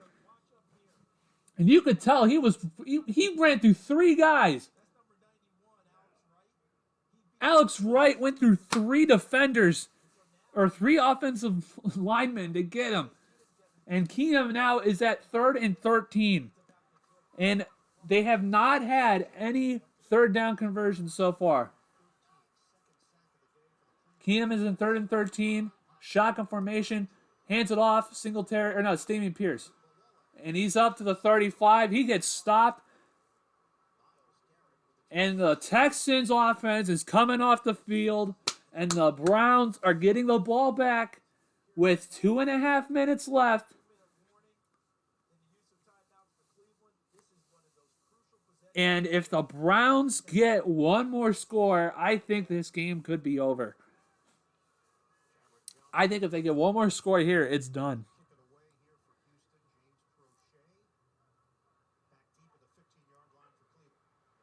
It is amazing right now. Johnson boots it. He does a rugby-style punt. James Prochet is going to catch it around the 13. He's up to the 15, 20. And he gets down to the 20-yard line before he gets hit. So we're at the 2-minute warning right now. 1:58 seconds. For Joe Flacco and the Browns. And now there's more flags. And I think it's on the Texans. You know, things are going to be a little chippy out there. It's like a playoff atmosphere in terms of teams looking at the scoreboard and the standings going into this one. We've had 12 combined penalties so far in this first half. And now let's see who the flags are on. Just the accepted penalties. Excuse me. Good number of conferences as well. After the play, personal foul. Unnecessary roughness. Yep, and it's on the Texans. Unnecessary roughness on the kickoff on 47. So now you're going to be up to the 35-yard line. So we hit the 2-minute warning. That gets called for the extracurricular there. Yep, and they got him on for headbutting or not headbutting, but hitting the helmet of Tony Fields and pushing him and holding him after the play was over. But my God.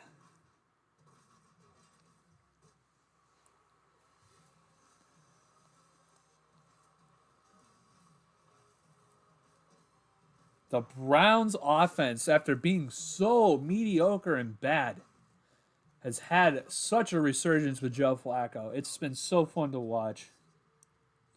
So you can watch your favorite team in the race to the playoffs. Even if you're the only fan around. Sign up now.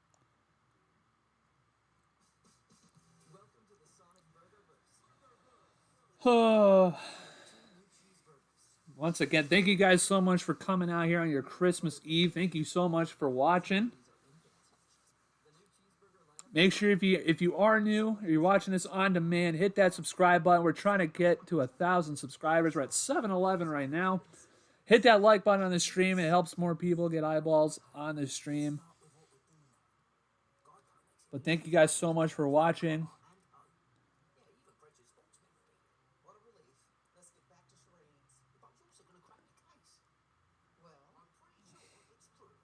I'm trying to figure out how to do fantasy basketball trades as well while I'm watching this game. I'm trying to probably get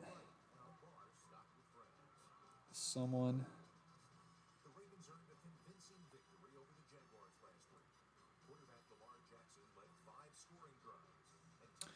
But yeah, the Browns have looking really good so far.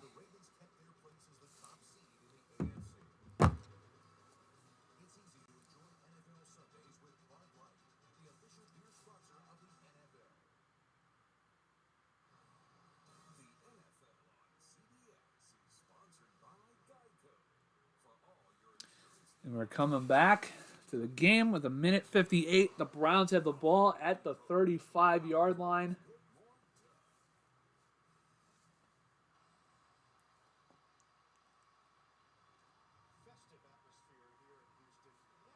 The Browns with 242 total yards on offense compared to 50 for the Texans.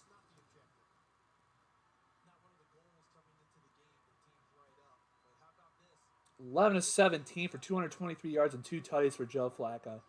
Flacco's in shotgun again. Flacco gives it to Ford. Ford runs up to about the 38-yard line. So it's about 3 yards, 4 yards. It's getting hurry-up offense here for the Browns. About 1:40 seconds. They're going to give him 2 yards. Flacco's going to be an empty. Flacco's back to pass. Looking. He's going to go deep again. He's got a man. It's Elijah Moore. Oh, it's picked off. And it's picked off. He was going for Marquise Goodwin, and he got an interception. And that's the first interception and turnover of the game. He had him, too.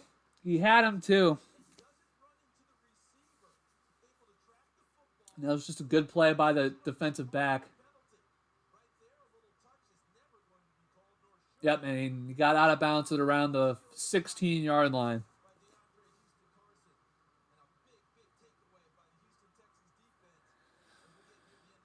So that was, we got a Joe Flacco arm punt. It's got the Joe Flacco arm punt. A glorious thing to see.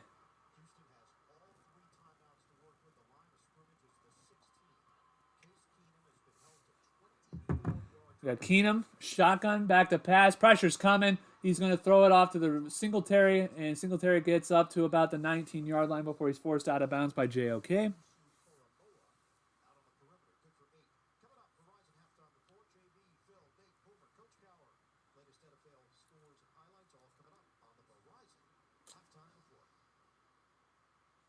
So it'll be 2nd down and 2.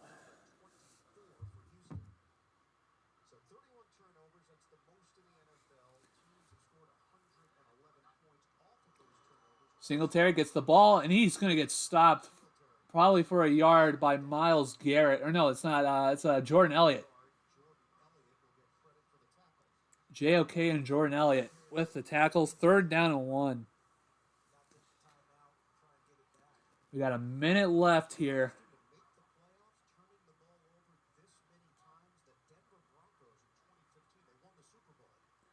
Cam shotgun, back to pass. Looks, fires, caught by Nico Collins at around the 30-yard line. And Martin Emerson's hurt. God dang it. Martin Emerson's hurt.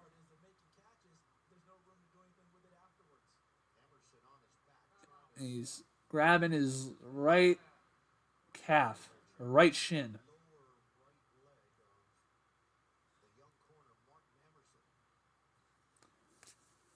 Oh, man.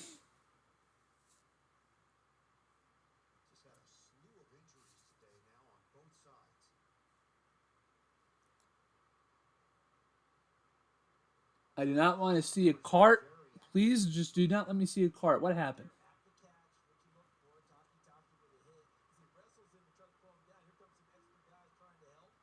Okay, he's walking away. Okay, that's good. That's good to see. All right. Let's hope it's not anything too serious. He's walking off under his own power. Let's hope it's just a shin bruise. We got 40 seconds left here in this first half. Keenum, shotgun, back to pass again. Pressure's coming. He tosses over the middle of Schultz, and he gets about 6 yards. So Houston will use their first timeout.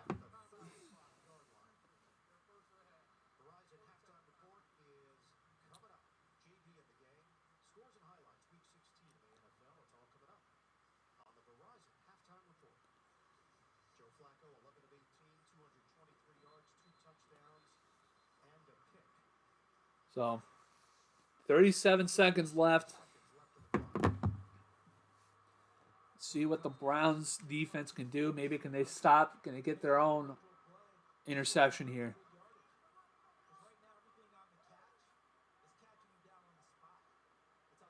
So we got 37 seconds left. 2nd down and 4. Wingback formation. Keenum gets the ball. Pressure's coming to Darius Smith's going to get a second sack. Nope. And it's caught by Schultz. Greg Newsome can't tackle.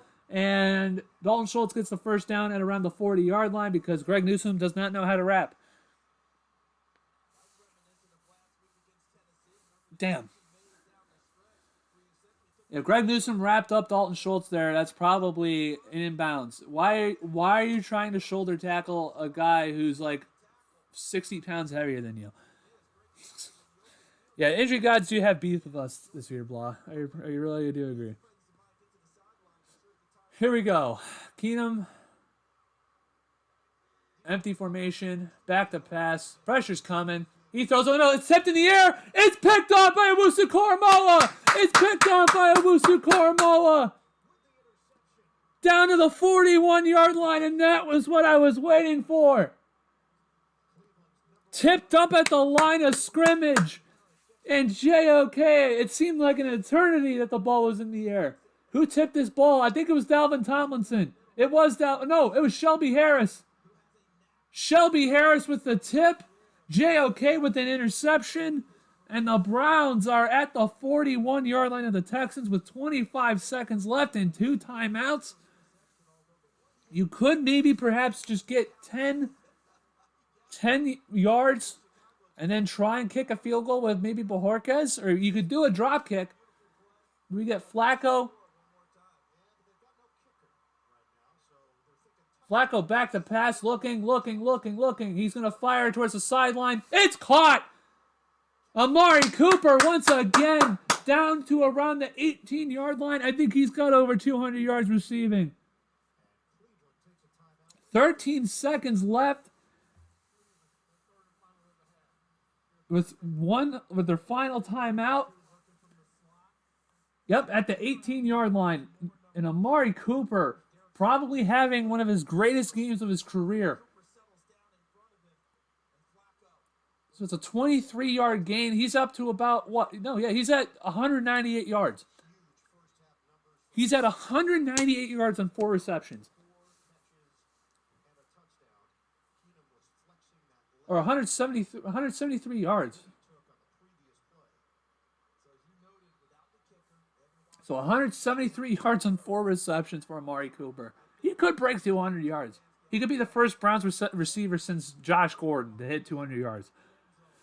Flacco, empty set, 5 wide. Flacco gets a snap. He's back to pass. He's looking. Pressure's coming. He's going to throw it down over there, and it's incomplete. The ball was too far over the head. It's 11 seconds left.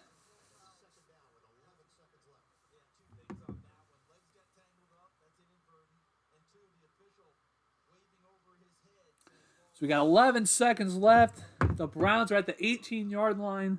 You're going to have to throw it probably one more time here. You're going to have to throw it 2 more times here to try and get a touchdown. Honestly, I would try and do a place kick or a drop kick. Flacco back to pass. Pressure's coming. Throws it into the end zone. Incomplete. Just throws it away. 5 seconds left. I probably would try and.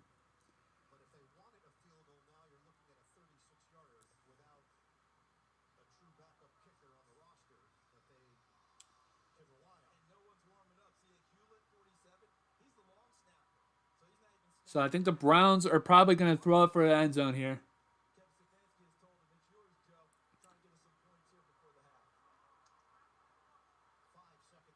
5 seconds left here. Let's see if the Browns can get something at the 18. And it's a timeout by the Texans. So there's no extra kicker on the roster.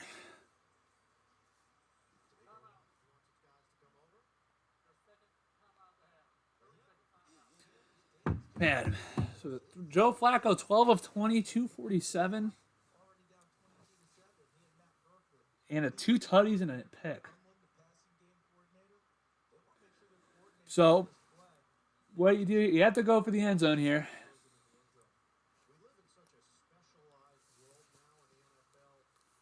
If Joe Flacco gets this touchdown, if Joe Flacco gets a touchdown on this pass, I may lose my mind.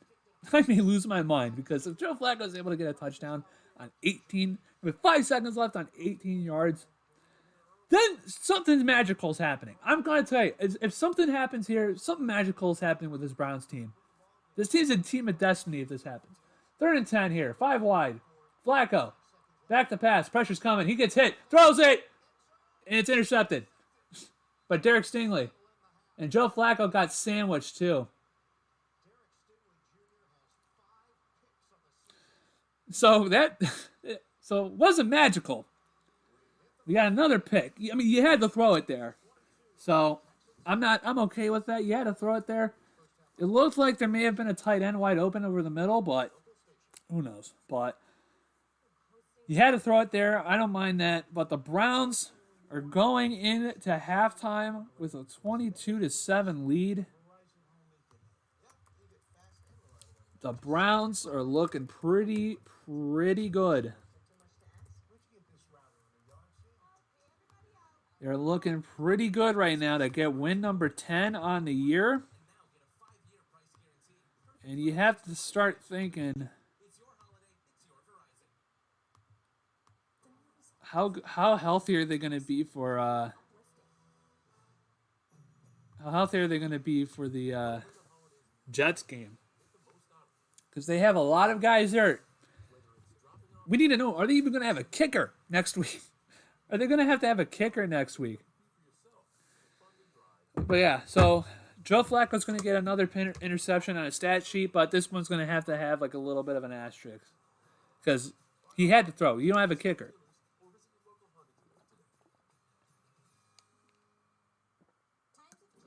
Exactly, Blah. Exactly. I'm not going to fault him for that last pick. He had to throw it. I don't care about that one. But Joe Flacco, probably, the best first half of any quarterback this year so far for the Browns? I mean, he's got, 200 and... He's going to have 300 yards. I mean, he's going to have 300 yards. Sweet Chris, they didn't kick the field goal there because Dustin Hopkins hurt his hamstring. He hurt his hamstring. Damian Pierce had a kick return for a touchdown, a 98-yard kick return for a touchdown earlier in the game. And Dustin Hopkins was chasing after him, and he hurt his hamstring, and he's out for the rest of the game. So the Browns do not have a kicker. That's why when the Browns scored their third touchdown, they had to go for 2 with DTR. So, yeah, the Browns are going to be working without a kicker for the rest of the game. But I'm at the point now where it's like you don't really care at this point. I mean, personally, what I would have done, I would have tried and do one of those drop kicks with Corey Bajorquez. If you could try and get a Corey Bajorquez drop kick for a field goal, I would try and do that. But Joe Flacco, 12 of 22 for 246 and 2 touchdowns. Case Keenum, 9 of 13 for 48 yards. The Browns are looking pretty good right now. That Njoku touchdown pass, man. That Njoku touchdown pass. God, what a throw. The double coverage. And the Colts are losing to the Falcons. Okay, it's Taylor Heineke and not Desmond Ridder. Okay, that makes a lot more sense. That makes a lot more sense. Because Desmond Ridder is trash. But the Browns looking pretty good.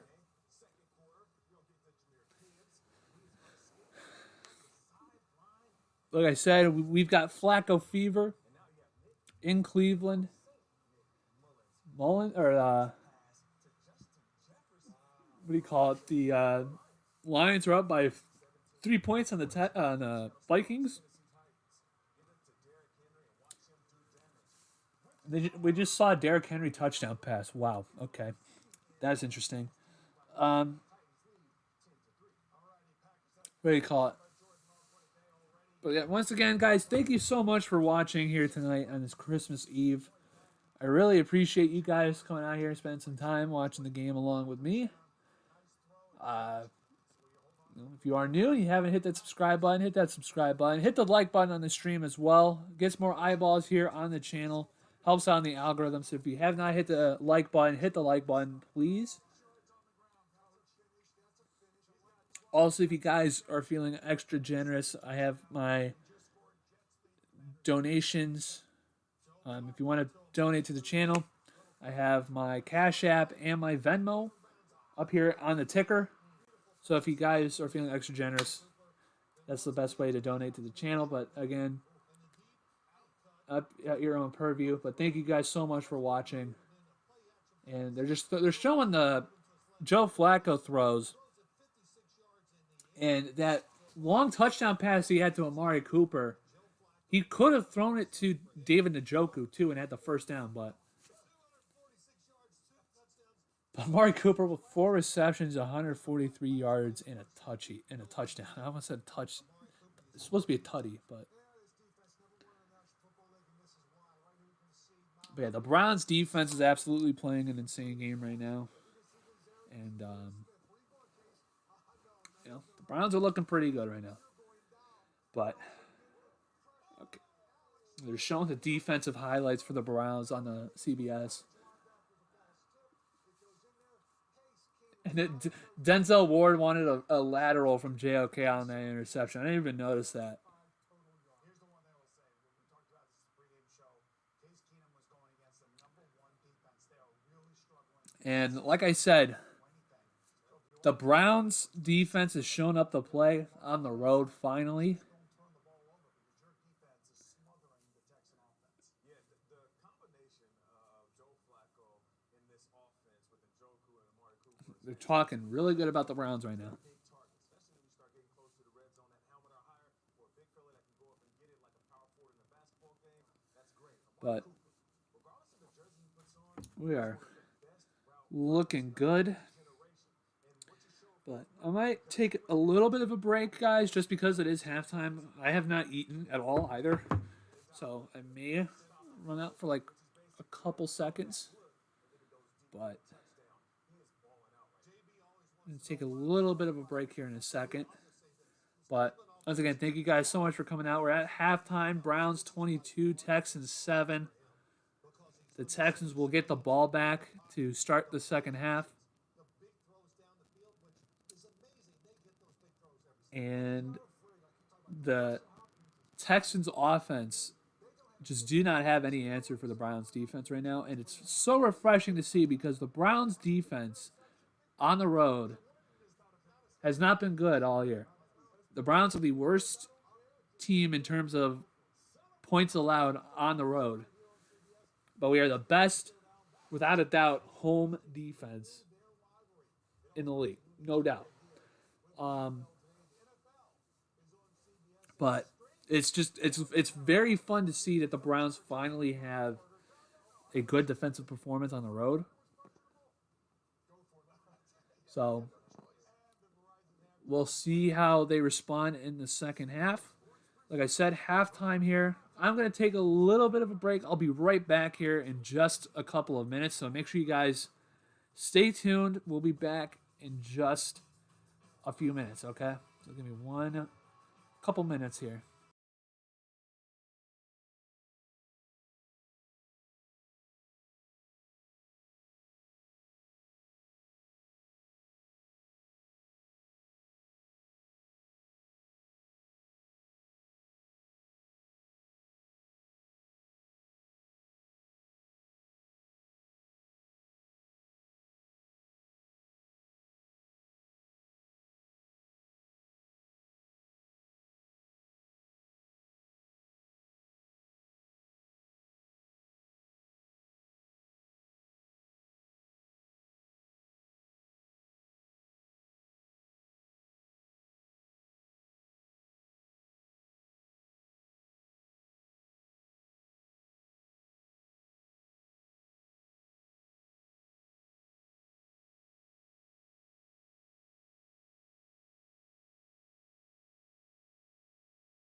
Okay.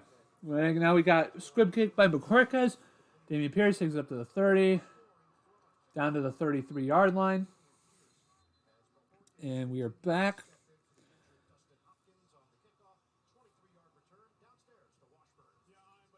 And the special teams unit still having a lot of trouble with covering some kicks.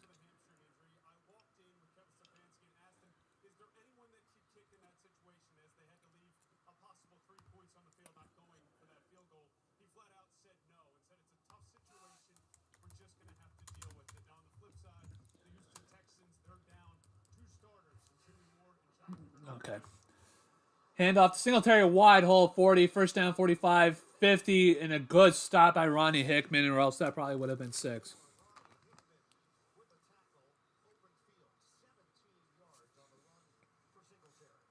Take a look here. Everybody just getting on a man, and then watch the cutback by Singletary.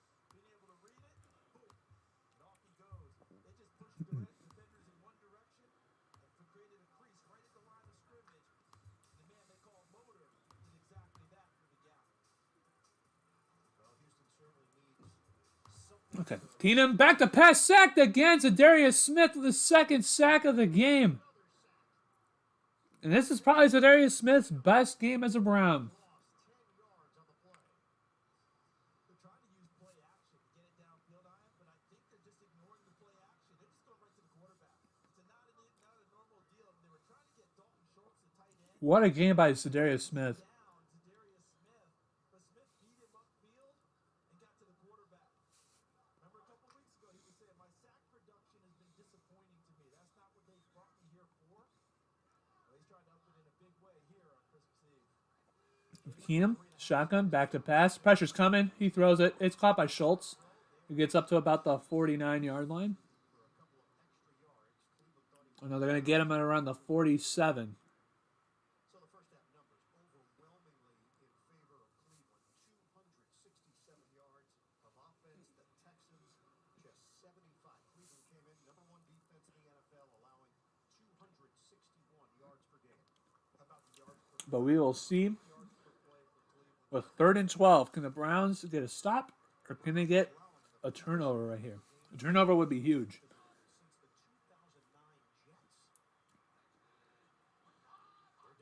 Pressure's coming. Keenum throws. Caught by Schultz, but he's about 5 yards short. And the Browns hold again with Mike Ford getting the tackle. And it's 4th and 5. And the Texans are going to punt.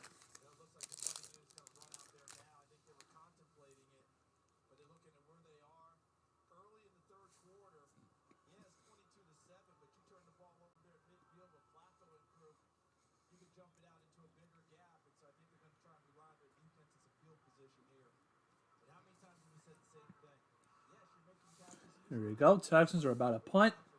4th and 6. The punt's away. Prochet. Fair catching it at the 5, maybe the 6. Browns will have the football after the 40-yard punt. They've got the comfortable lead, 22-7 in the third.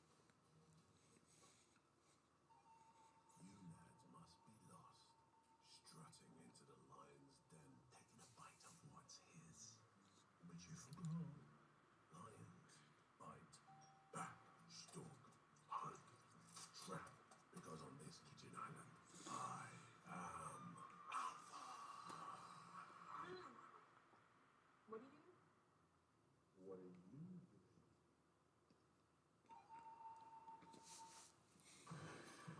Oh my goodness.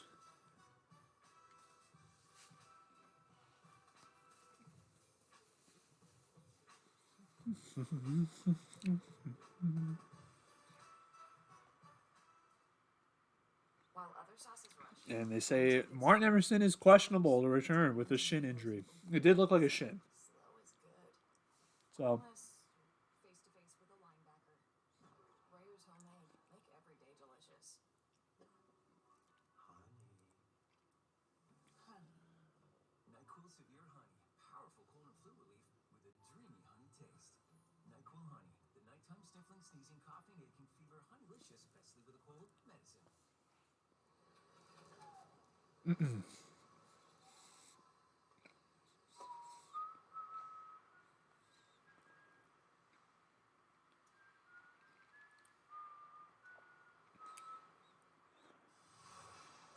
Irish make their second ever appearance at the Tony the Tiger Sun Bowl when they take on Oregon State. Friday on CBS and streaming on Paramount Plus. The FBI's are coming.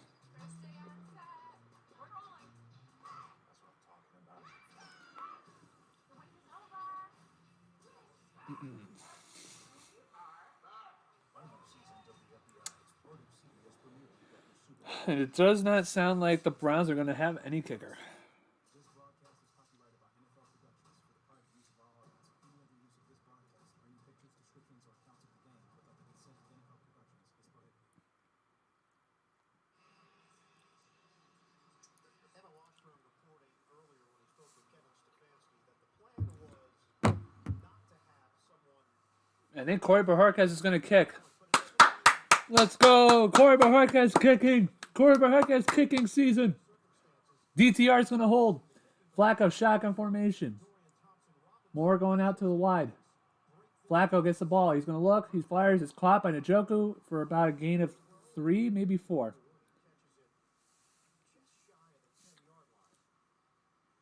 Yeah, that was always the joke in a greeting card, wasn't it? In case of emergency, break glass.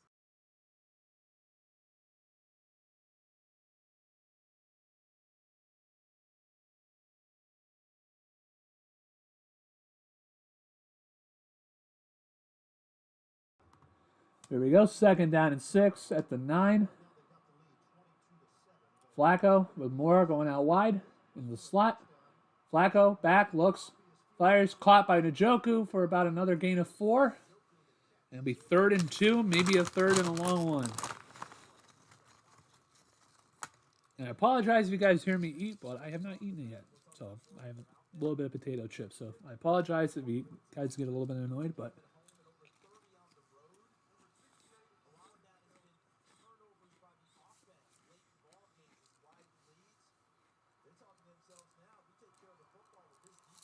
here we go. 3rd down and 1. Flacco underneath center. Jumbo package to the right. Kareem Hunt is in. Play action fake.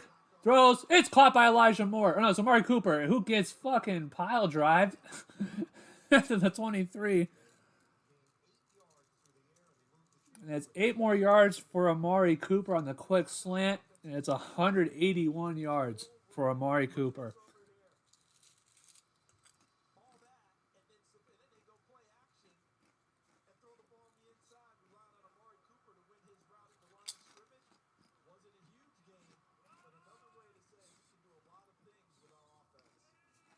No, Flacco underneath center. Hands it off. Pierre Strong gets it. He's up to the 30. Down to the 32-yard line. That's a gain of 8. And finally, we're seeing some Pierre Strong in the backfield. Second player in NFL history with a 175 receiving game with 3 different teams. That's Amari Cooper and Terrell Owens. So another select group that Amari Cooper joins. We asked him what's changed now that you're Here we go. Kareem Hunt in the backfield. Flacco underneath center. Bryant goes into motion as the fullback. Flacco, play action, pressure's coming, throws it, gives it to Njoku. He's got the first down. He's down to the 35-yard line. It's a 4-yard game for a first down and a 2nd and 2. I want to see the Browns run the ball a little bit more.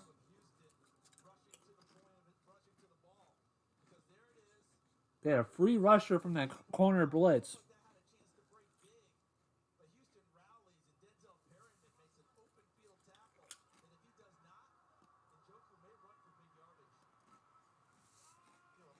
You got Flacco underneath center with Ford in the backfield. Moore goes into motion. Play action fake. Flacco looking, fires. It's caught by Akins. Akins makes a guy miss. Down to the 39, maybe the 40. They'll probably give him 4 or 5 yards.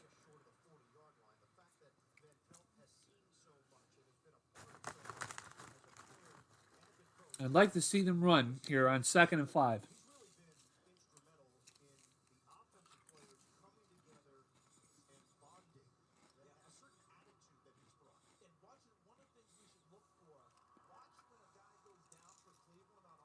Here we go. 2nd down and 5. Shotgun formation with Hunt. Hunt gets a snap. He's up to the 40, down to the 42.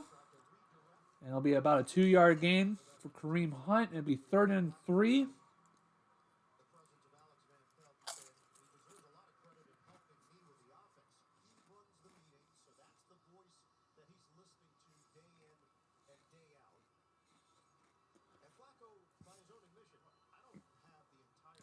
And the Indianapolis Colts are down by 13 points.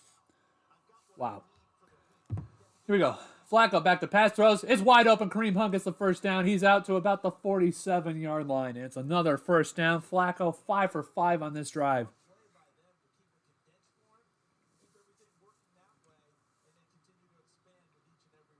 And Kevin Stefanski, I think, is probably calling one of his best games of the season so far.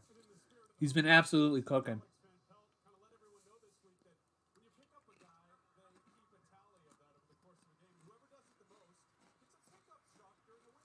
Here we go. Pistol formation for the Browns. Flacco with a pitch to Ford. Ford, he's got room. He should have just kept running, but he gets a yard. And Ford stopped for some reason. If he kept running outside, he probably would have had the first down. But instead he stops. And he gets tackled for a 1-yard gain. So, 2nd down and 9. And around the 49-yard line. Flacco's in shotgun with Ford at his right hip. Ford goes into motion now. He's on his left hip. Flacco, play action. Looking. Fires. He's going over the middle. It's wide open, Amari Cooper. And he gets overthrown. And the ball is picked up by Elijah Moore, but they're going to say he was down. But Amari Cooper just got absolutely flipped. I think he's got over 200 yards.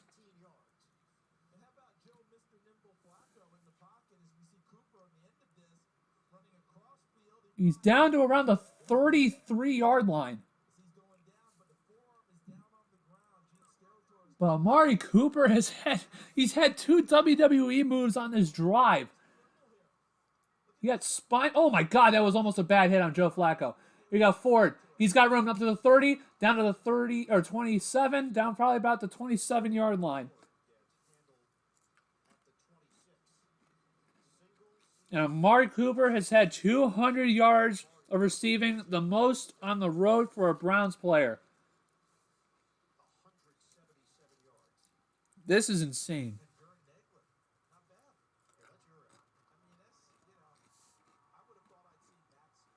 Second down and 3 here for the Browns at the 26. Flacco's in shotgun. Flacco takes a snap, gives it to Ford. Ford is dropped for about a 3-yard loss at the 30-yard line.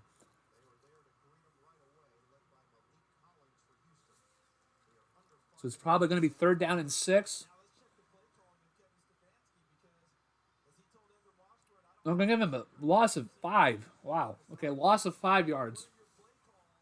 3rd down and 8 from the 30.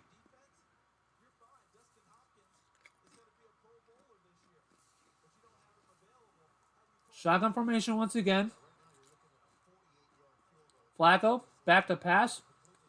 Gives it to Kareem Hunt. Oh, it would have been a first down if Hunt kept onto the ball.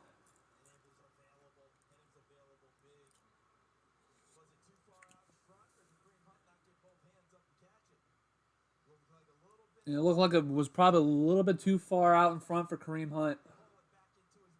That was a first down and maybe more.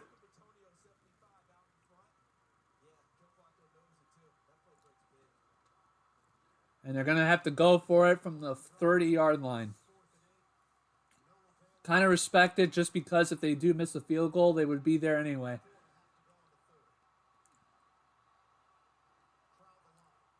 Flacco back to pass. Pressure's coming. Throw it. What a catch! Please tell me that's a catch. What a throw! Are you kidding me? Holy crap! Please tell me that's a catch. That's a total. Oh my God! What a catch and throw! Are you kidding? Dude, no freaking way!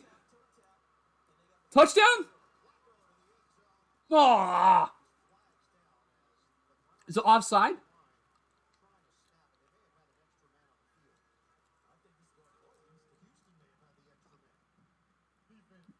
No shot, dude. The Browns.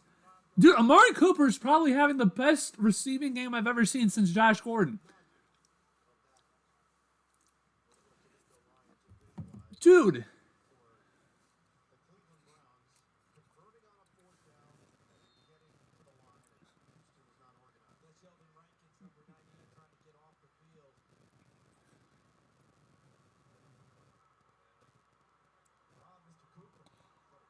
Here we go. First down and 5 at the 12-yard line.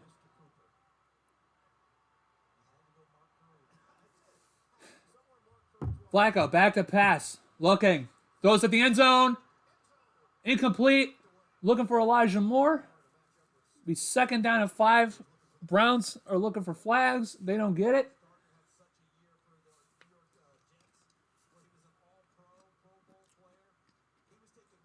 And that is a flag. That's definitely a flag. But they don't give it. Derek Stingley Jr. was all over Elijah Moore, but they don't call it. Here we go. Second down and 5. Wildcat formation for Kareem Hunt. Kareem Hunt gets a wildcat. He's going to run over to the right side. He's over to the 10-yard line down to about the 8-yard line. And it's second or third down and 1, and there's extra pushing and shoving. And they're going to give him third down and 2.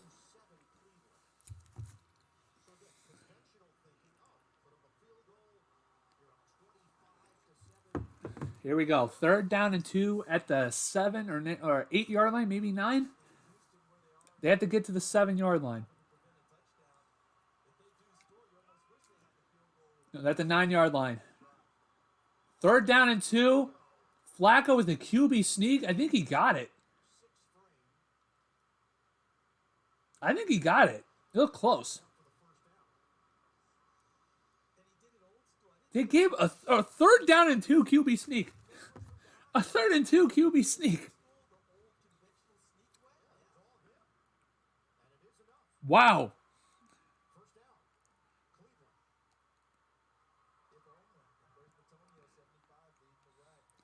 Here we go. First and goal for the Browns at the 7. Flacco, shotgun, Kareem Hunt at his right hip. Flacco, back to pass, looks, fires, end zone, caught by Cooper, touchdown, Cleveland Browns. This is unbelievable.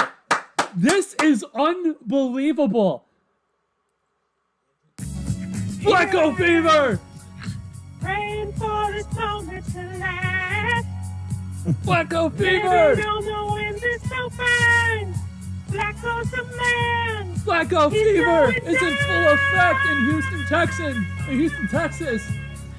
Flacco fever, Flacco fever. Come on now. Never blow it. 220 yards, 8 receptions, 2 tutties. Flacco fever. You know it's hard to throw. Tony, let me. Yeah! Wildcat formation. Ford looking. He's not going to get it. So it's 28-7. A 3 touchdown lead for the Browns. My God.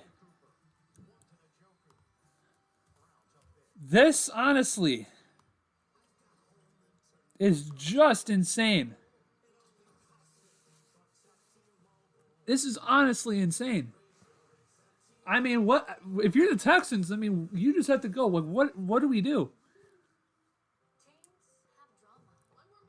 I mean, this is unbelievable, guys. I think we're witnessing something special. You have to get. I think honestly, you know, it's going to be tough. But you have to say, you're the NFL. How do you not give Joe Flacco the comeback player of the year right now? If he's going to continue doing this, what he's been doing the next 2 games, if he's going to finish this season with what? We came in when we were 7-4? So he came in on game 12. He's going to come in. He's going to play 5 games. If he's going to play, or no, he's going to play 6 games.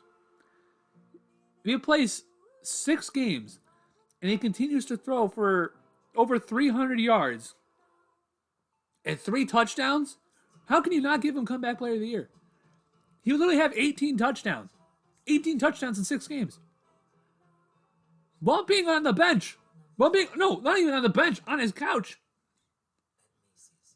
I mean, I don't think people are really understanding here, like nationally. I think Browns fans in Cleveland are kind of understanding this now.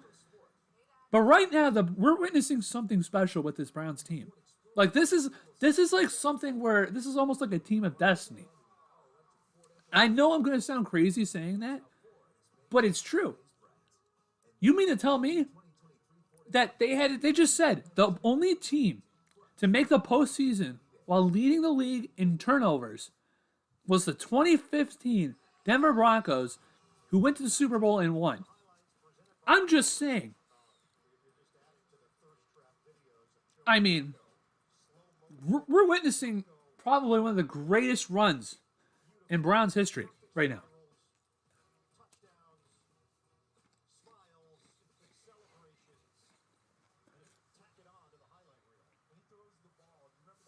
And the Browns are legitimately in contention for the division. And Dameon Pierce will pick it up on the 8-yard line. Let's see. Yep. Good special teams coverage. Down to the 21-yard line, there's a Browns player down. Yeah, straight from the couch into the Super Bowl. I'm saying this because I'll put in my post-game reaction, right? I don't think it's crazy to legitimately think the Browns can make it to the Super Bowl this year. I don't think it's crazy. I just don't think so. I don't think it's crazy. Here we go. Case Keenum underneath center at the 21-yard line. I formation. Now it's going to go into a power formation. Keenum gives it to Singletary. Singletary gets about 2 yards before he's taken down by JOK once again, probably having like his 6th tackle. He should be a Pro Bowler again this year.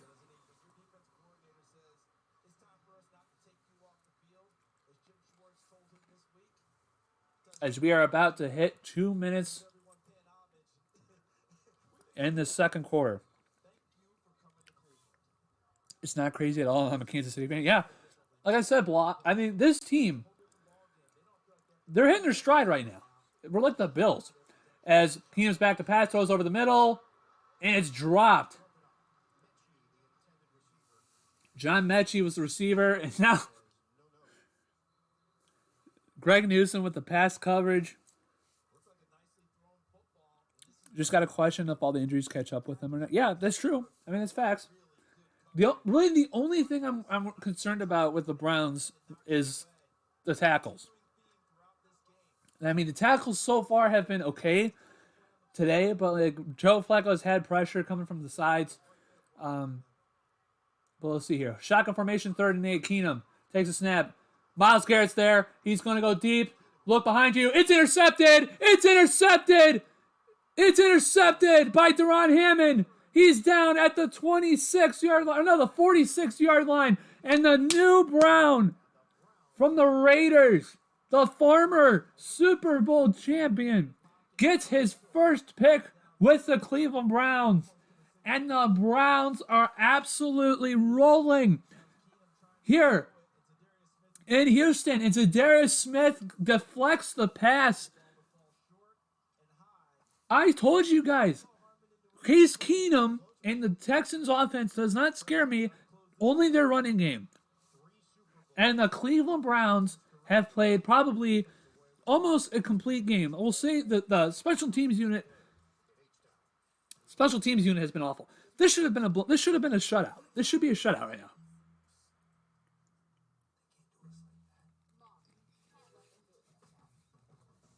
We got 28-7. But I would not be shocked if it's a Browns-Ravens AFC Championship game. Not be shocked.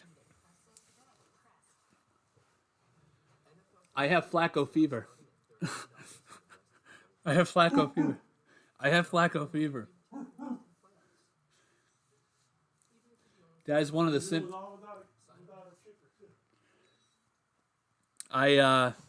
that is one of the symptoms, just letting you know, of Flacco fever. I said the symptoms of Flacco fever include barking, Super Bowl hope, happiness with the Browns, happiness for the Browns. Here we go, Brownies chants.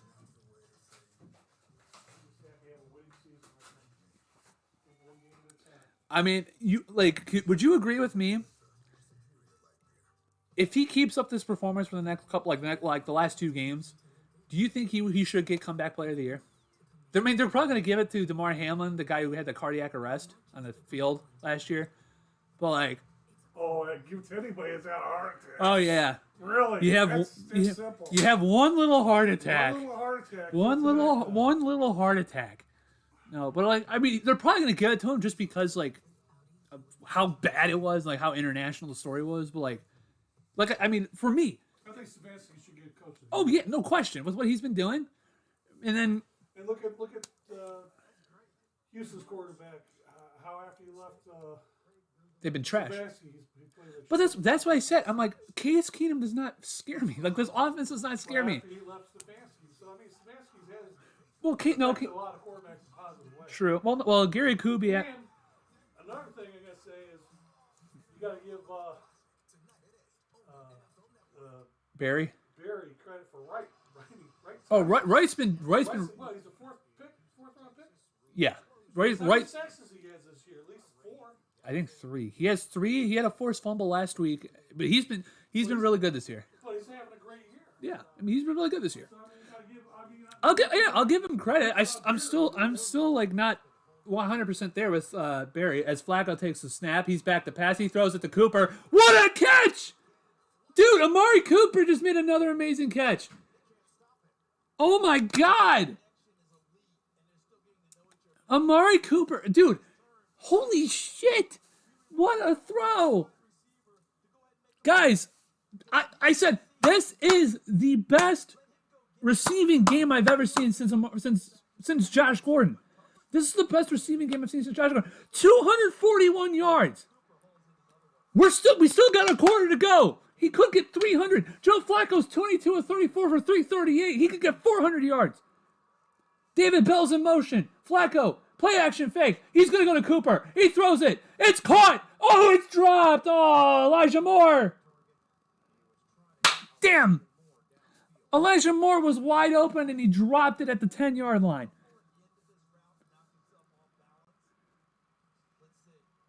That's just a drop. It's a drop.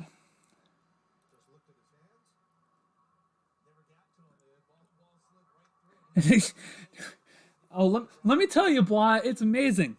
It's amazing. It's very fun. It's very fun. Flacco, delayed handoff with a draw to Pierre Strong, who gets about 5 yards.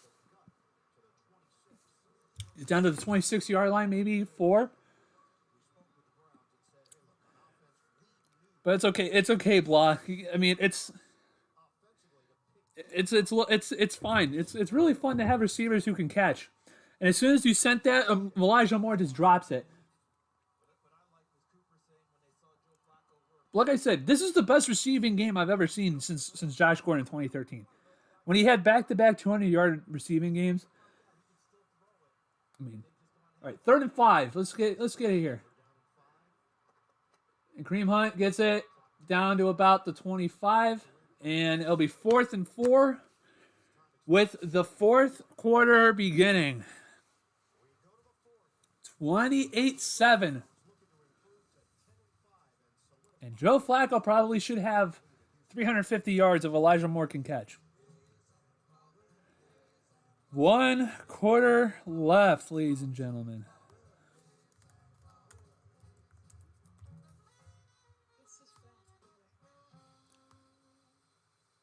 Okay, let's see here. But no, it's a little bit too big here. But yeah, blah. I mean, you guys. I mean, at least Rashee Rice is pretty decent for you guys. I mean, it's about it. But I mean, Rashee Rice has been decent for you guys at least. You still have Kelsey, and then what? You got. Like I'm genuinely being serious. I'm like, who else do you have? You have Kadarius Toney, who's rampant ass. Who else is your receiving core? You still have MVS? Yeah, you do. You do. Okay, you do have MVS because he dropped the game. He dropped that touchdown against the Eagles. I remember that. I remember that now. But I'm like, do you guys miss the days of Byron Pringle? Byron Pringle and McCole Hardman. McCole Hardman has done nothing since he left you guys. He went to the Jets and he hasn't done anything.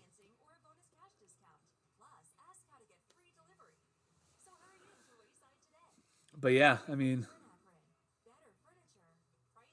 I'm trying to think who has all had receptions today. Who's had receptions? We've had what? Njoku, Jordan Akins, Elijah Moore, Maury Cooper, obviously, Kareem Hunt. I think Harrison Bryant caught one. I mean, we've had like 6 or 7 different receivers catch a ball today. Right now, we're seeing 2012 Joe Flacco. We're seeing 2012 playoff run Joe Flacco.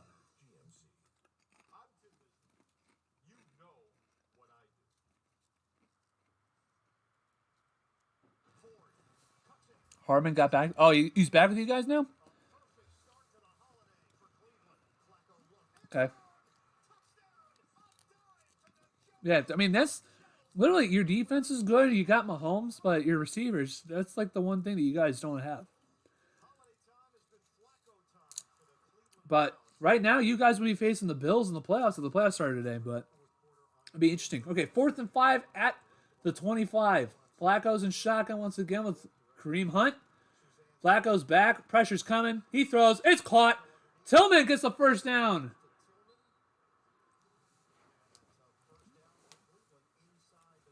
And he took a big hit by Denzel Perriman on his hip.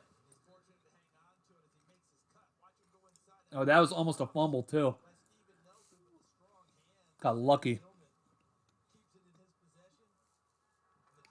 1st and 10 for the Browns at the 15. Or 19-yard line.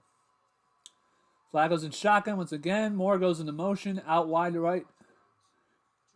Flacco. Hands off to Kareem Hunt. Hunt's over the middle. He's up to the 15. He's down to around the 14-yard line.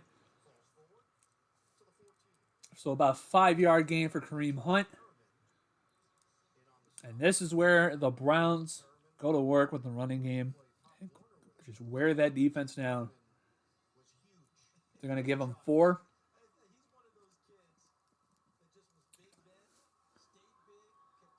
Second down and 6 from the 10. Flacco underneath center. Play action pass. Looks, fires. It's tipped in the air. Was trying to go to David Bell. It hit off his shoulder pad. So it'll be 3rd down and 6 from the 10.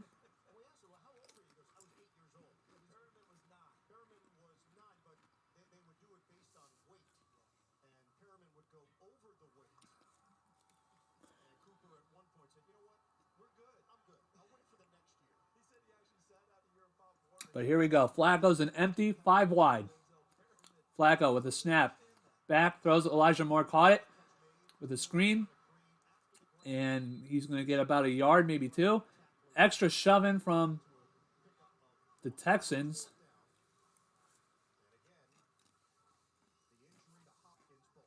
And the Browns are going to go for it. 4th down and 4. General manager Andrew Berry is here. I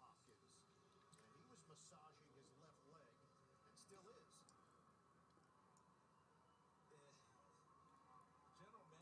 came into today thinking my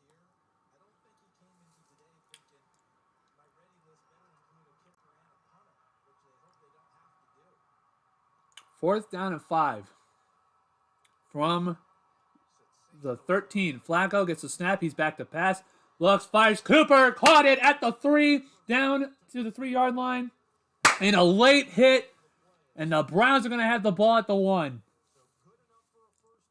And Amari Cooper has got over 250 yards receiving. Yeah, that's a late hit, man. You can't do that. I'm just worried that because Amari Cooper hit his head on the turf.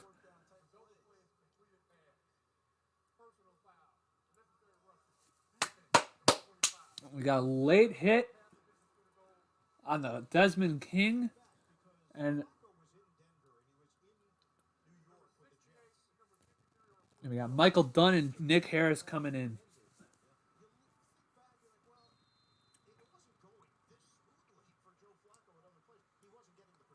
Amari Cooper, 10 receptions, 252 yards. Jumbo package in for the Browns. Kareem Hunt. Play action. And that's a flag. Move it closer to the goal line. Njoku got held.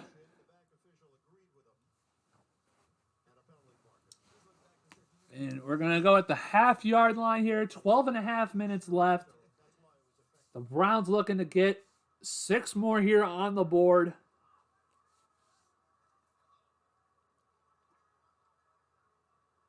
And honestly, guys, like I said, you have to start thinking Kevin Stefanski should get Coach of the Year because he's winning this game without a kicker. He's winning this game without a kicker. He's won games with 4 different starting quarterbacks, without his starting quarterback, without his starting running back, without his starting tackles, without his starting right tackle, or without a backup right tackle. And now he's winning a football game without a kicker. What else do you want? Kareem Hunt, touchdown. What else does this man have to do? What else does this man have to do to win Coach of the Year? 34-7. Guys, I'm telling you. NFL media. How is Kevin Stefanski not Coach of the Year? You're gonna put Mike McDaniel as Coach of the Year. That guy has Tyreek Hill, Jalen Waddle, Devin Achane, Raheem Mostert. What else do you want him to do? Look at what. Of course, Mike McDaniel and the Dolphins are going to be good. They have the talent.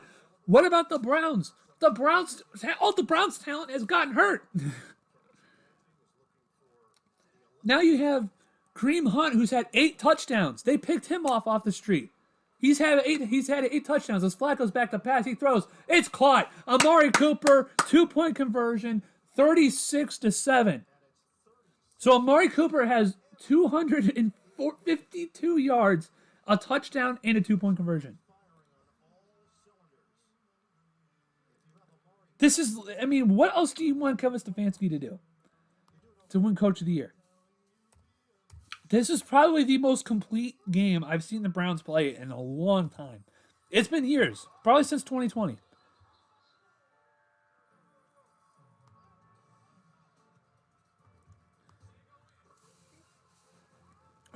Yeah, I agree, but he has to be Coach of the Year. 4th quarterback and is going to the postseason most likely without his franchise player as well. Yeah, like I said, what else can Kevin Stefanski do to the NFL media? Like, what else? I know Rich Eisen's been saying, I'll give Rich Eisen props. He's been saying this for the last couple of weeks. He's been saying since they beat the Pittsburgh Steelers, Kevin Stefanski should be Coach of the Year. And I think this is going to absolutely put people on notice because Kevin Stefanski, this is one of his best called games. Like, honestly, you have to think Kevin Stefanski has called so many good games. This might be one of his best. Honestly, he doesn't have a kicker. His punter's now looking like he's hurt. He's put DTR in for a couple of plays. He's run Wildcats. Amari Cooper has over 240 yards. I mean, what? Like, he's put Joe Flacco. Joe Flacco, 38 years old, has come off the couch and has absolutely resurrected his legacy. He's resurrected his legacy. Oh, we forgot to play the song because I scored a touchdown. Hold on. Sorry. Here I am, praying for this moment to last. I apologize. We had to play the Flacco Fever song. Well, because we scored a touchdown. But Flacco's the man. He's throwing down. Flacco Fever, Flacco Fever. He will never blow it. Oh yeah. Give it up, Flacco. you guys get the picture. But yeah, I mean, it's just insane. It's just insane. Yeah, Browns 4-0 against the AFC South this year. Sweep. Yep. Yes, sir. I was there for one of those games as well with the Colts. Like I said, I will say this. I apologize. I have the Colts vlog from the game. I tried to edit it. I just did not have enough time to finish the edit. I will get that out for you guys. I was thinking maybe waiting until the week between the playoffs and the end of the regular season in order to upload that for you guys. So I'll probably do that then. But I have the vlog from the Colts game. It's ready. I just have to edit it and finish editing it. But yeah, Browns 4-0 against the AFC South. That's true. About time Cooper did something. I mean, it's been a whole 2 months. Yeah, I know. I mean, like I said, the defense showed up today.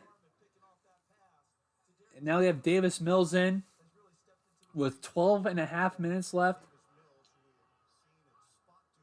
Davis Mills back, throws, caught by Schultz. It's not Schultz, it's the other tight end. No, it is Schultz. It's about 7 yards. Yeah, I mean, this is... I'll probably pull all the stars here. What a hit! Cam Mitchell, what a hit to save a first down. And Corey Bojorquez is working. He's working on his thigh. 3rd and 1. Handoff. And he's taken down. Myles Garrett in there for a TFL. What a play by Myles Garrett. You were at the Jaguars game drunk as well. Yeah, no, we were doing the same thing with, what do you call it? We were doing the same thing with Bears game. Right now, Indianapolis is losing to Atlanta right now, too. So that could be huge in terms of the playoff seeding. 4th and 2 here at the 40-yard line. Mills back to pass. Pressure's coming. Myles Garrett's almost there. Davis Mills throws. It's incomplete. Browns take over at the 40-yard line. Myles Garrett absolutely bullied that right tackle.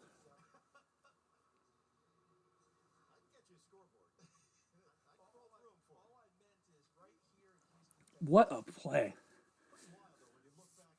Take out every starter on the back. Yeah, I agree. Take everybody, just play it like a preseason game. Have DTR go in there. Just have DTR go in there. Have Cedric Tillman be in there. Have Harrison Bryant or Jordan Akins in there. Take out all the key guys. You can keep David Bell in there. Put Pierre Strong in there. I mean, you're just going to have to play this like it's a preseason game.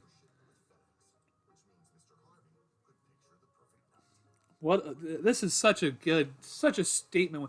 Like, you cannot, this is what I said too. I know I was going to make a video about why the Browns fans should not care about what the national media say. But the Browns just beat the Chicago Bears last week.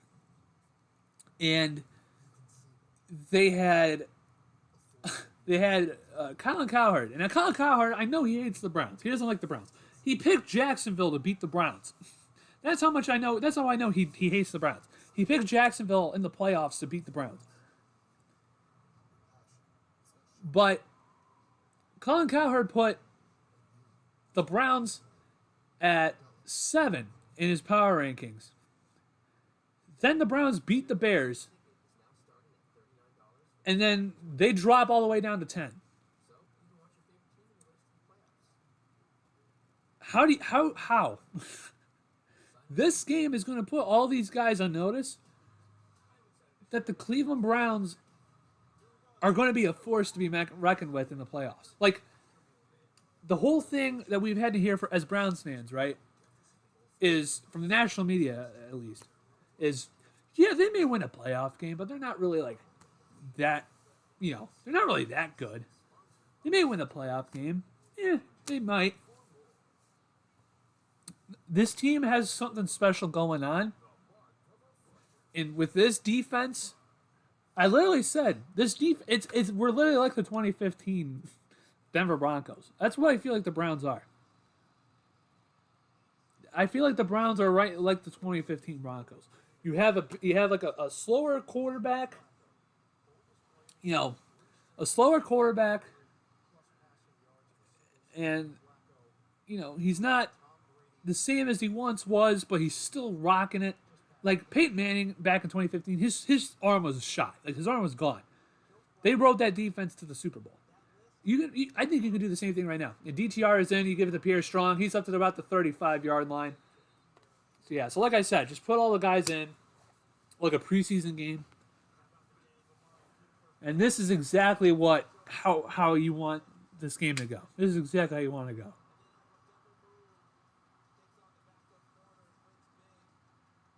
That fourth down play, they just showed that fourth down pass. It's insane. He's got 2 touchdowns, a 2-point conversion.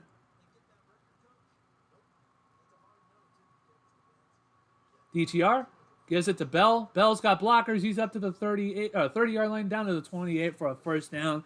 And the Browns may actually score more points with their backups. Amari Cooper, 10 receptions, 252 and a touchdown. My God. And a 2-point conversion.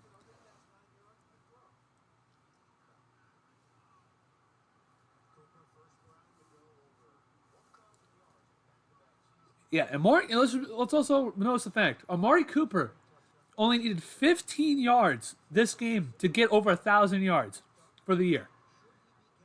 DTR, I think that's supposed to be an option. And say he's sacked for about a loss of 7. He was supposed to get 15 yards in order to get over 1,000 yards receiving. He's got 252. So if you add probably 230, he's got over, 1,200 yards now? Maybe close to 1,200? Like 1,100 yards?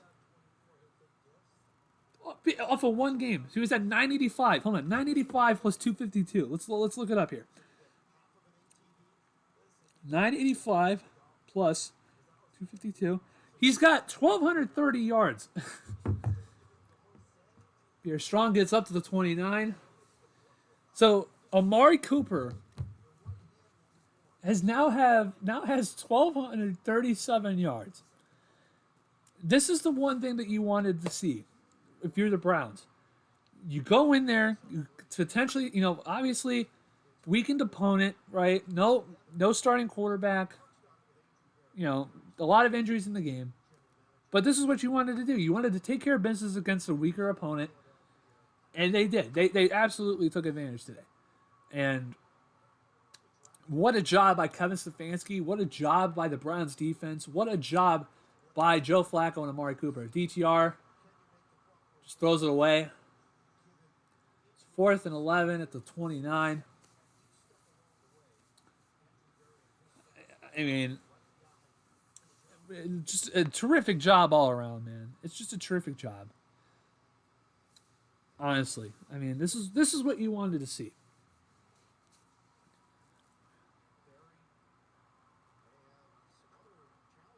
There we go. 4th and 11 here. They're just going to have to go for it.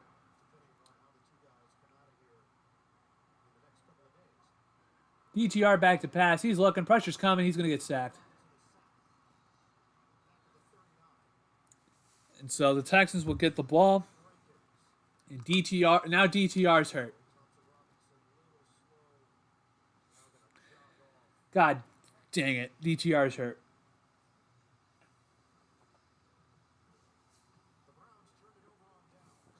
Ah, yeah, that was an awkward hit. I think he's hurting his ankle.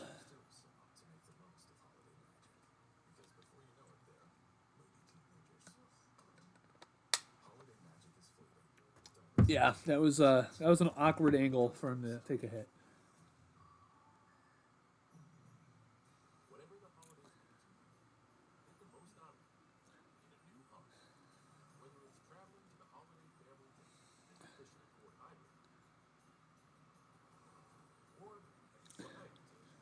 Thank God. This is what you wanted to see, though. Joe Flacco, 350 yards, 3 tutties, 2 picks. One of those picks shouldn't really even count because he had to throw it before halftime. Really, you should just say 3 touchdowns, 1 pick.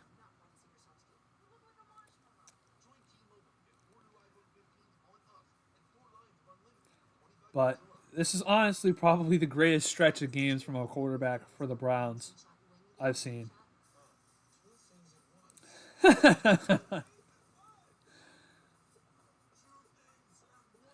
Joe Flacco is an elite quarterback. I'm saying it right now. You will hear it first. Joe Flacco is an elite quarterback. He has now thrown for more than 300 yards in 3 straight games for the first time in his career. For the first time in his career. You don't think this team is a team of destiny? You're wrong. You're wrong.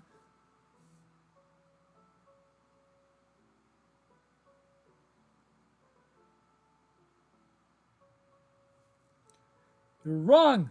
Joe Flacco is going to lead this team to the Super Bowl.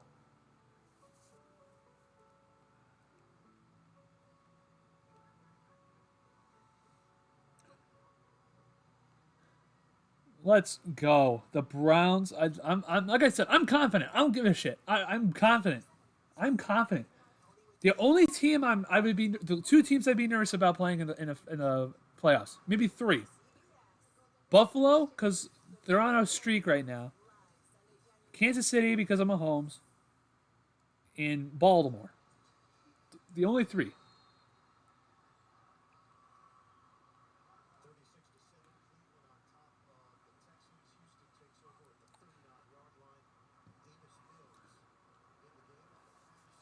I would rather watch Davis Mills play quarterback on a 36-7 win than watching Davis Mills throw when it's like 27-24.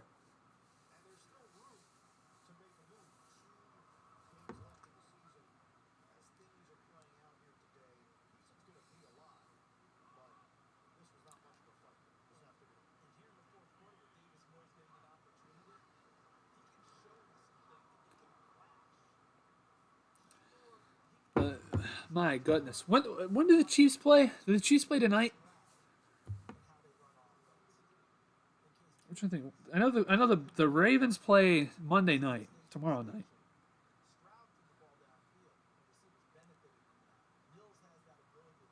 Let's see here. Let's look at the NFL schedule really quick.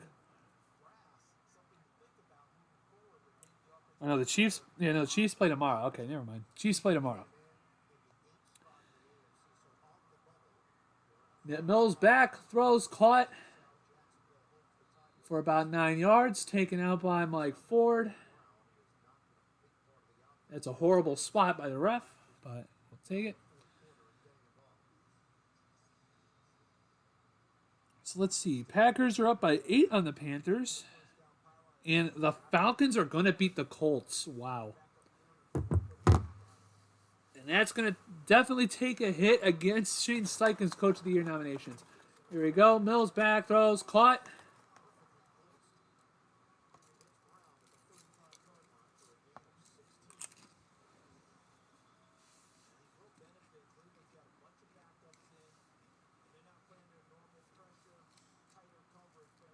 Yeah, no offense, Blot, but I hope you guys lose tomorrow.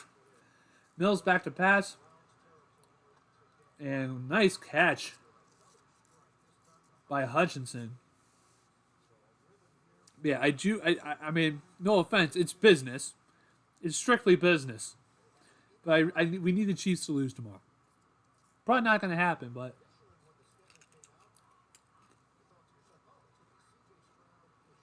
Mills, end zone, no one there.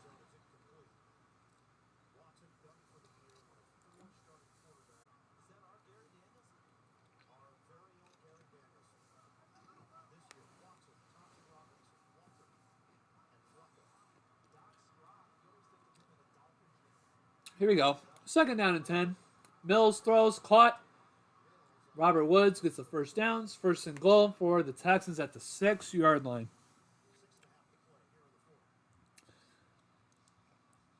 I don't know if it would.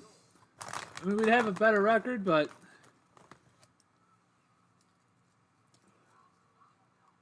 Mills back to pass. Throws. Incomplete. Coverage by Mike Ford.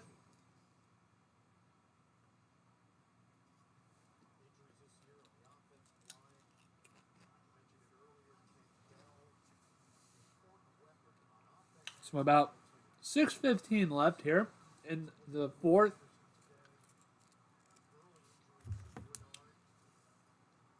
Yeah, I know. You guys still be division lead. I think that what are the Raiders 7-7? Or are they 6-8? Mills. Oh, John Mechie had a touchdown and he dropped it. Wow. Oh, that's a touchdown. And he just let it hit his hands and dropped it. But that's a huge, huge game for the Indianapolis Colts, and they lost. They lost to the Falcons. Unless the Falcons decide the Falcon and decide they don't want to play football anymore. We got 3rd and goal at the 5. Pressure's coming. All out blitz. And it's caught for a touchdown by Nico Collins.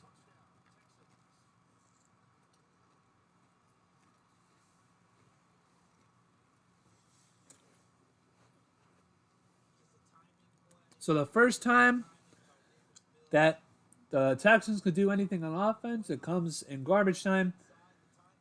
And Nico Collins gets the touchdown from Davis Mills.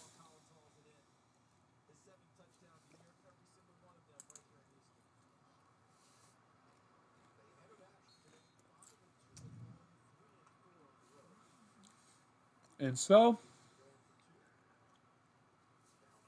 Texans will go for 2 to try and make it a 21-point game. Mills, play action, looks, fires, caught by Nico Collins again, and it's 36-15. Just like we all predicted. Just like we all predicted.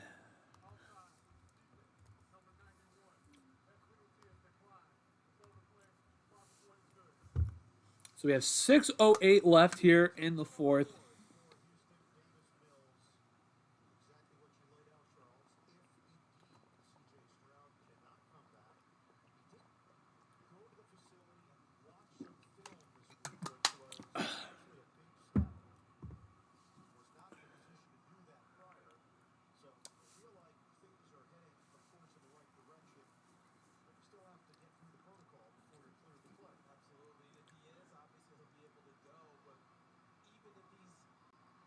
But yeah, so 6:08 left. You have to wonder, are they going to try an onside kick?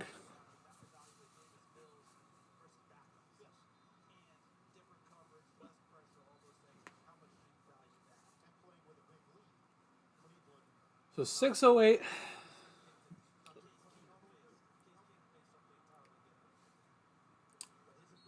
Let's see here. Nope, they're going to go boot it deep. Cedric Tillman back. Oh, no, they are going to go onside kick. And the Texans recover it. It went right through the hands of David Bell.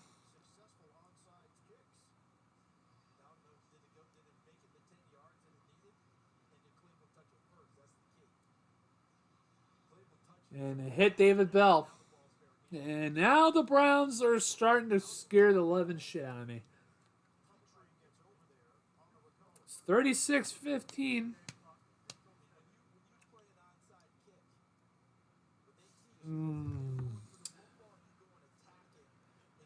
6:07 left here.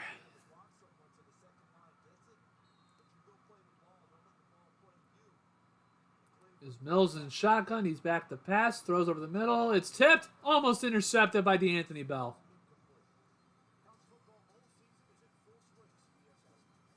So that could have been huge right there if the Browns picked that off, but they couldn't. It says incomplete.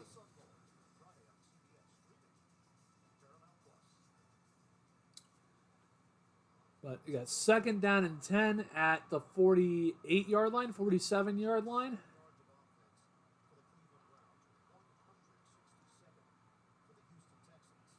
His Mills is an empty. He's back to pass. He's looking. Pressure's coming. He's just going to throw it at the feet of Dalton Schultz.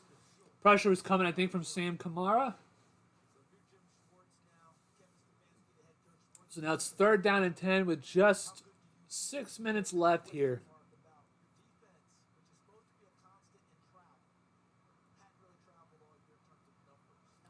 So 36-15, 6:01 left. Texans got the onside kick off of David Bell.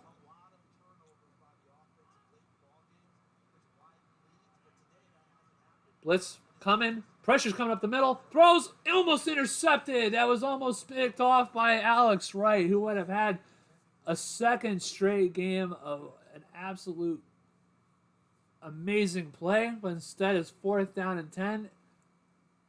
I think, are the Texans punting it? Nope, they're going to go for it. I was about to say, I'm like, Davis Mills was walking off. I thought he was going to punt it. I thought they were going to punt it, but I'm like, why would you punt? But here we go. Fourth and 10, 5:57 left. Davis Mills at the 47-yard line. Shotgun.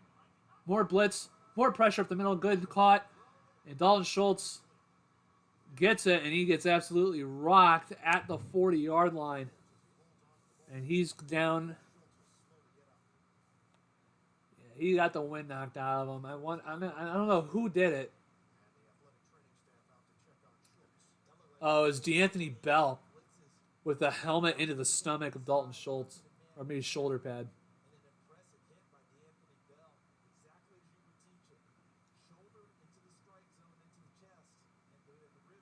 But Dalton Schultz was able to hold on to that ball.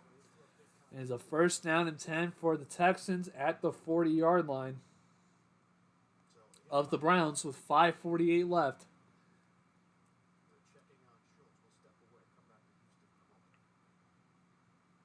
I think Dalton Schultz will be fine. It's just a really big hit.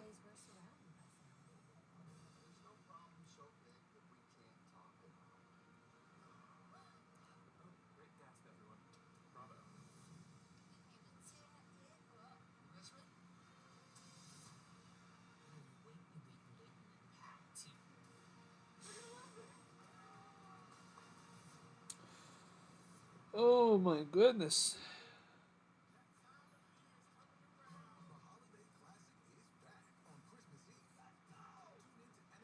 But Browns always have to make it entertaining.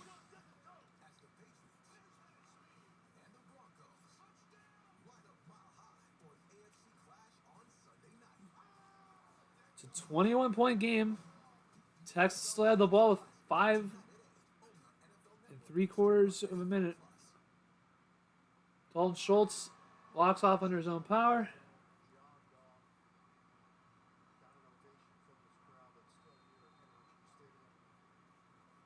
So clock running, 5:40 at the 40-yard line. Is Davis Mills is in shotgun. Back to pass. He's looking over the middle. He's looking. Fires. It's caught. Oh, through the hands of Dameon Pierce. And that's another ball that was tipped in the air this drive. That's like the third ball this drive that got tipped in the air by Texans receivers that could have been picked off. So 5:28 left.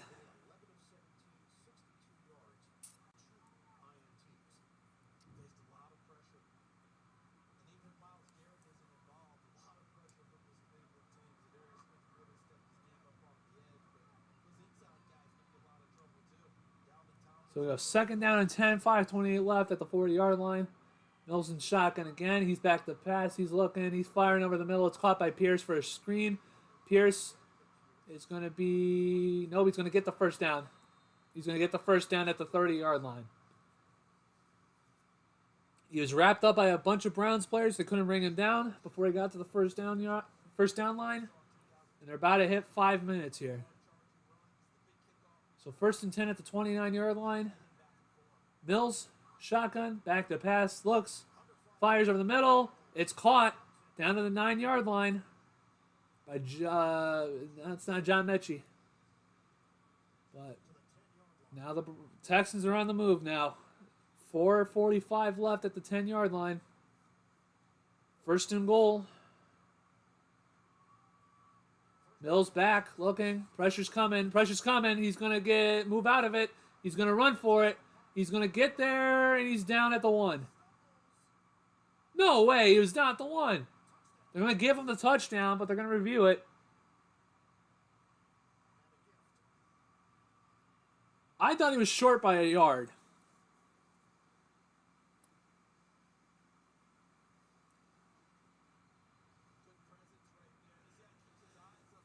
And now the Browns.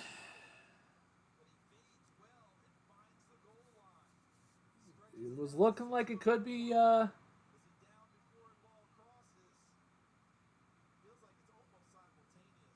see here. He's down by he's down half a yard. Yeah, they're gonna say he's down short. Yep, here we go, Brownies, Jay. Here we go. So, still 36-15. He's ruled short. Yeah, they are giving a hard safety checkup. So, clock should still be running. 4.5 minutes left. Yep, it is great practice. I don't know why they're not starting the clock. Let's go.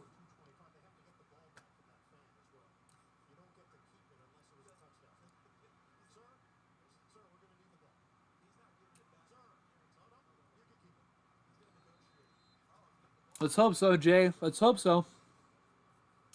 Now at the half-yard line here. 4 minutes. Now it's 4:20.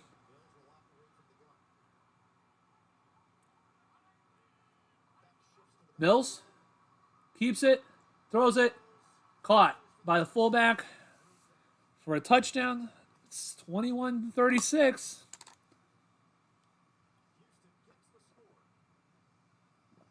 So now it's a 2-possession game.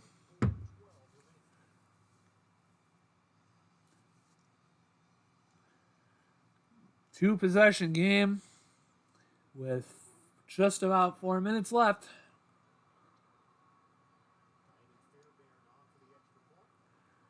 Fairbairn on for the extra point to make it a 14-point game. And it's up and good. So 22-36. Yeah, but that's only because they only got their backups in, so I'm not really too worried about it. Oh, happy birthday, Jay. You got probably the best birthday ever. Christmas Eve, you get Christmas presents and birthday presents. Damn. Yeah, I mean, they got their backups in, so I'm not concerned. I would be concerned if they fuck up this onside kick. If they mess up this onside kick, I'm worried now. But I already know this is probably going to be used against them on national media. Be like, oh, they all right, and James Prochet gets it. There we go. Happy holidays, Haza. Yeah, I'm gonna be worried if they do that. Yeah. So now just run the ball.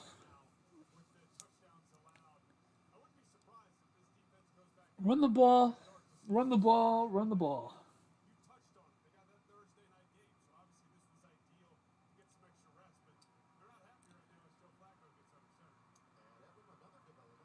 So here we go.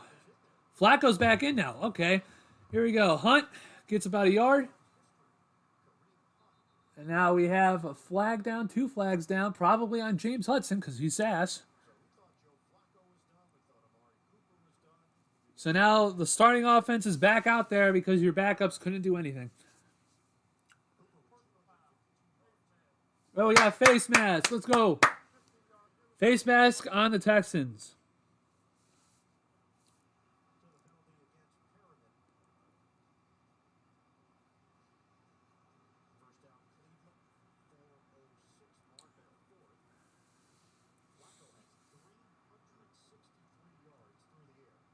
So let's see here. Can Amari Cooper break the record of receiving yards? Flacco's 26 of 40 for 363.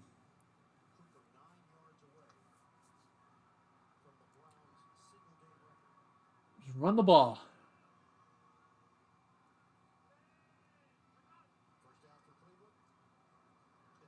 Ford, down to about the 26, about 3 yards. And they got a timeout by Houston. You get another first down here. That should do a lot for you. You probably should want to use all 3 timeouts. But yeah, you get a first down here. It'll be huge for you. Like I said, this game should not be viewed as the score. It's not. You should view it as the 36-7 game. That's what you should. Because this game is not as close as the score says it is. But yeah, Joe Flacco, obviously, just 20 of 30, or no, what was he? 26 of 40, 363, and 3 tutties. Insane. Second down and 7, shotgun formation for Flacco. Flacco, play action fake, pressure's coming. He's going to toss it. No one's there. I think he's just trying to throw it away to get a flag.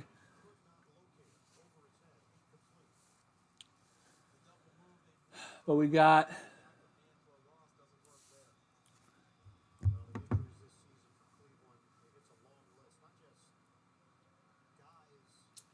3:54 left.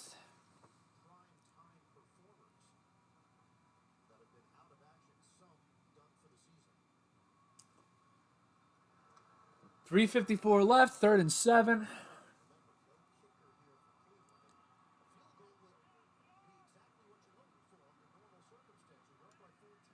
Flacco hands it off to Ford.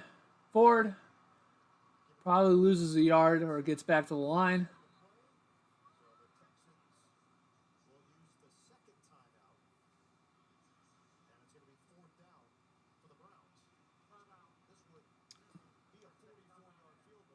And this is where you miss your kicker, right here. You get a kicker, or if you have Dustin Hopkins here, it's a 17-point game. All but makes it over.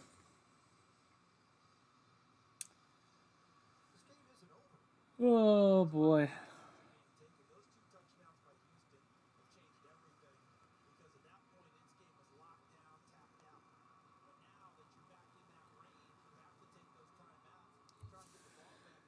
Fourth and 7 here at the 26-yard line. Need to get to the 19. Flacco's in shotgun. Goodwin goes into motion. Audible at the line. Flacco takes a snap. He's back the pass. He's looking. He throws it to Cooper. It's caught by Cooper. And let's go for a first down.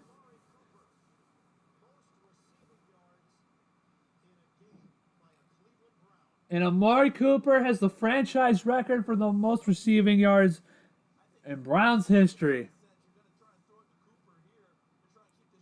And Joe Flacco has probably got 375 yards again. 265 yards, 11 receptions.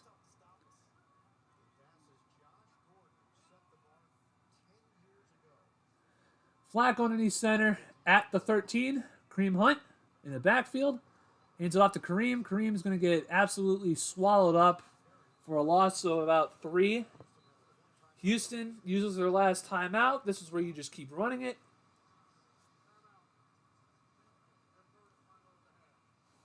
That first down was absolutely critical for the Browns. So you just keep running the ball. You could probably get it down.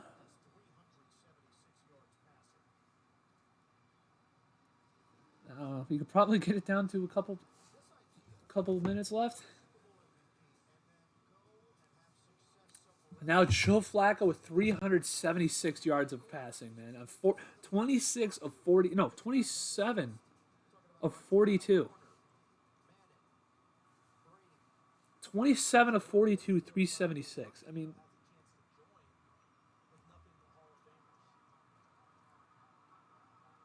and they're going to go Wildcat, I think.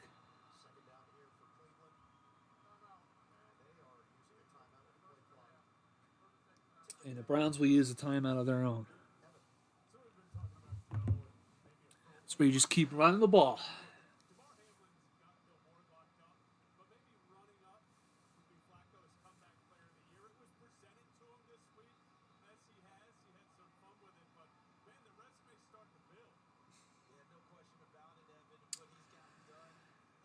If you guys have fantasy football, please let me know how many fantasy points does Amari Cooper have? I want to know. Really bad luck. This should have been a shutout, but you gave up 14 quick points. I don't care if it's backups. Well, yeah, I mean, it is embarrassing. I mean, you go Ford on the right side, gets it up to the 12-yard line. Yeah, but it's backups, man. I mean, they're backups for a reason. And you're playing prevent defense. It's really that onside kick. That's the one that killed you. That's what killed you. Is that not getting that onside kick the first time is the one that hurt. Because if you get that onside kick, you run it down, you could probably take another, a minute and a half, 2 minutes off the clock. I mean, then you don't have to go out there. So that's just my thing. I'm not that heated about it. But David Bell has to get that onside kick. Flacco, shotgun, pitches it to Ford. Ford, going to get lit up at the 15-yard line. He loses 3 yards.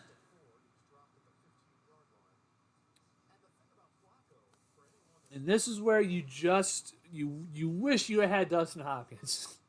This is where you just wish you had Dustin Hopkins, man. We got a big game down in the Florida region. We got Jacksonville against Tampa Bay. That should be a very interesting game to watch.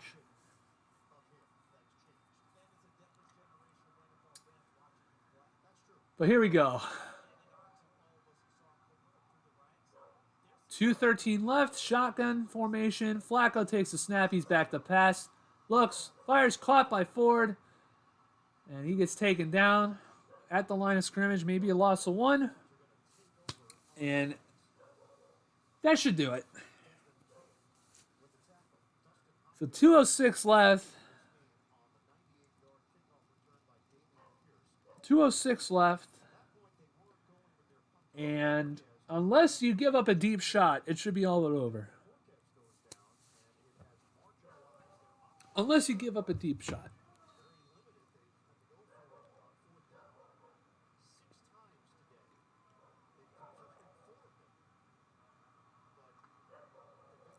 Where you get Amari Cooper. You got Amari Cooper for 2 fifth-round picks in a pick swap. Davis Mills shotgun pack, the snap. Myles Garrett's there. And it's incomplete on the screen. And now the Browns starting defense is out there, and I do not like that at all. Oh, my God.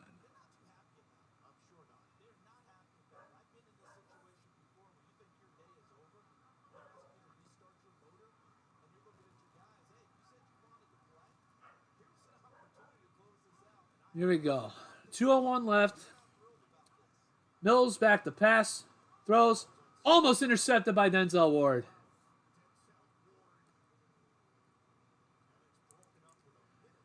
So, minute 57 left.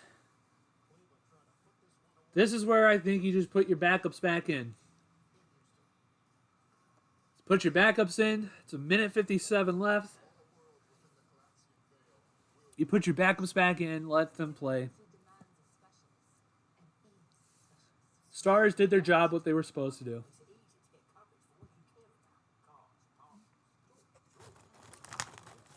Let the backups go back in. Let them deal with it. Oops.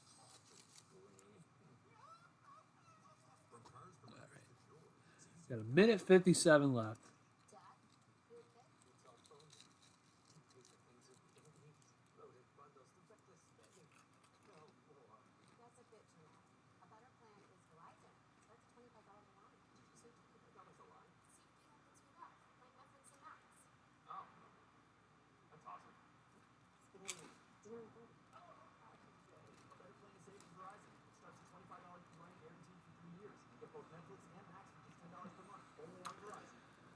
Oh boy. Well, it was more entertaining than it should have been. But a good win for the Browns. Very good win for the Browns.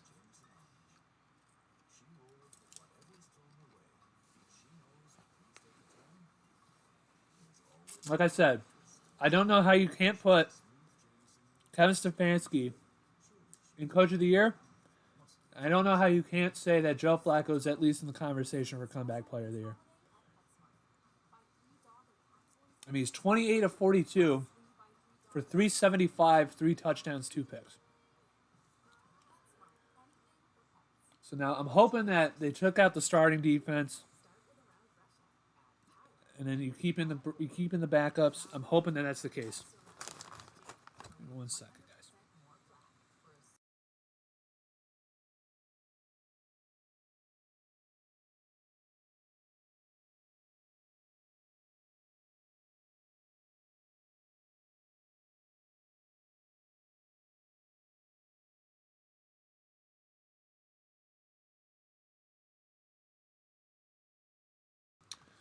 But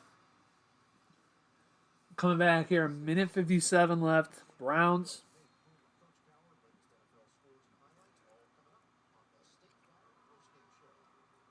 Nope, they still have the defensive stars out there. I don't like that move at all. Do not like that move at all. Davis Mills in. Shotgun, back to pass. Myles Garrett's almost there. He throws. It's caught. And it's a first down for the Texans at the 28. Clock is still moving. They don't have any timeouts.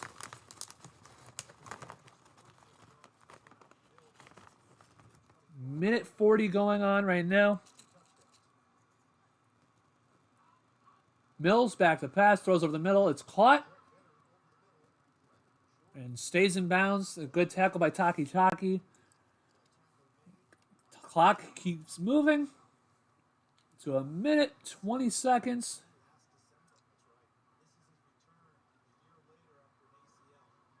And throws over the middle. Oh, and it's dropped by the receiver. Noah Brown drops what would have been a first down.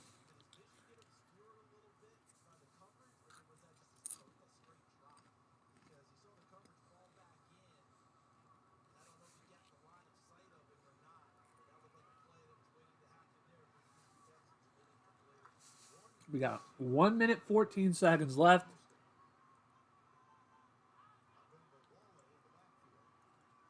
Wingback formation for the Texans. Mills back. Fires caught by the tight end. Makes a man miss. Schultz up to the 48-yard line. A minute on the clock left.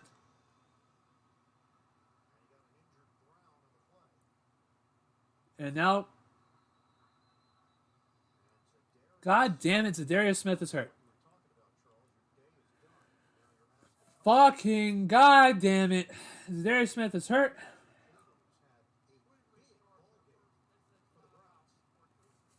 He goes down almost every game.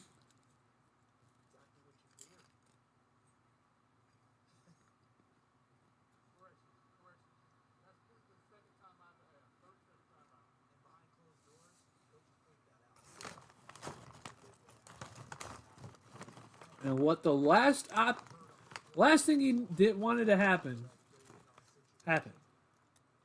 And what happened? Why'd he go down?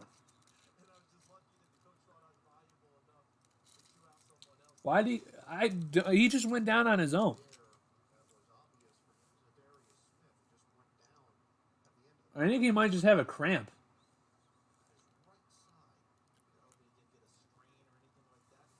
He just like ran and he just kind of came down.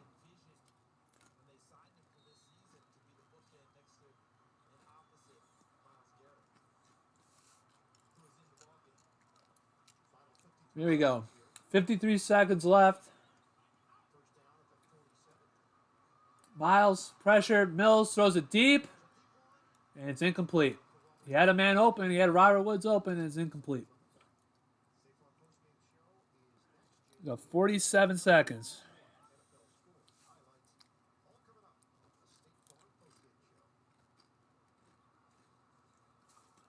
Oh, my God. The Commanders just came back on the Jets. Please. Please tell me the Jets are going to lose. Atlanta beats Indianapolis. That's huge in terms of the AFC South. Mills back to pass. Miles getting double teamed. Mills throws over the middle. Almost intercepted. D'Anthony Bell almost had that pick. It was just a little bit too high.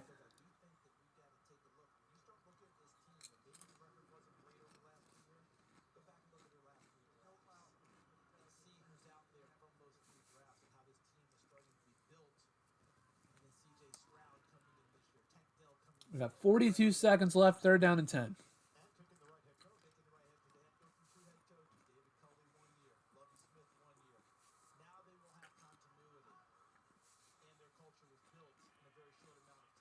Mills back to pass. Pressure's coming. Throws it. And it hits Schultz in the shoulder pad. He wasn't even looking for the ball. And it's 4th down with 38 seconds to go. Game all but over.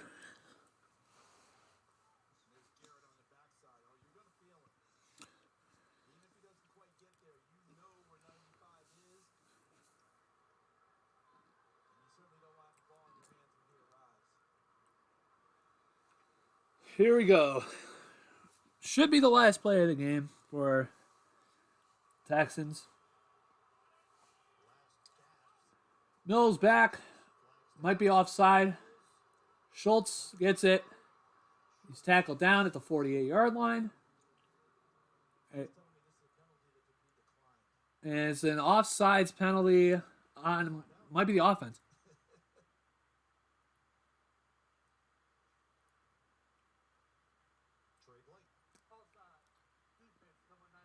Nope, Myles Garrett's offside.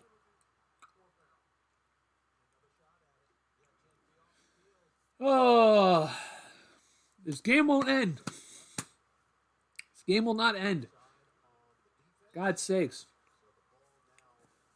So we got, what, 4th and 5? 4th down 5, 32 seconds left. The game that's been going on for about 3.5 hours. 4th and 5, 32 seconds left.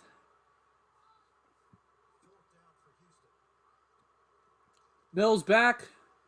That's a hold. Mills rolling to his right, throws, tipped in the air, incomplete, game over. Okay. Should have been over 10 minutes ago. In game time. But that's going to do it. 36-22 Browns. What a game for the Browns. A little bit too close at the end there in terms of the backups, but that is going to do it. Change the records here. Browns 10-5 on the year, all but certain to go into the postseason now. And the Texans fall to 8-7, but luckily for them, they don't really have to worry about it that much because the Colts just lost to the Falcons. We'll do the post-game reaction here as well. And then we'll end it right here. Okay.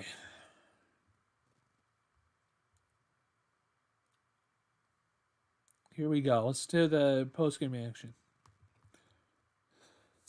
What's going on, everybody? Welcome back to Benchwarmer Sports. And this game, holy cow, what a game it was for both Joe Flacco and Amari Cooper. Amari Cooper with 265 receiving yards on the day, breaking the franchise record for the Browns in terms of receiving yards that was set by Josh Gordon, 261 yards. Joe Flacco with 375 yards again, 3 touchdowns. His first time in his career that he's thrown for 300 yards in 3 straight games. So an all-around record-breaking day for the Cleveland Browns. They also won this game without their starting kicker, Dustin Hopkins, who had to leave earlier in the game after Dameon Pierce ran it back to the house for 98 yards. He strained his hamstring, so his availability for the Thursday night game against the Jets, who are currently right now losing to the Commanders 28-27 after they had a 17-point lead on the Commanders. Definitely very interesting to see what's going to happen there. But very, very great day for the Browns here in Houston after this game. Joe Flacco absolutely continues to just put up numbers. Just absolutely dominating in terms of the passing game. The one interception that is on his record should not be used against him. Let's be honest here, just because it was a 4th and goal, I think, with 5 seconds left, and he just had to throw it up there to try and see if he can get a touchdown before halftime, and it got picked off. So really, I'm going to give him one interception, but it's going to go down for 2. But yeah, Joe Flacco absolutely dominant once again.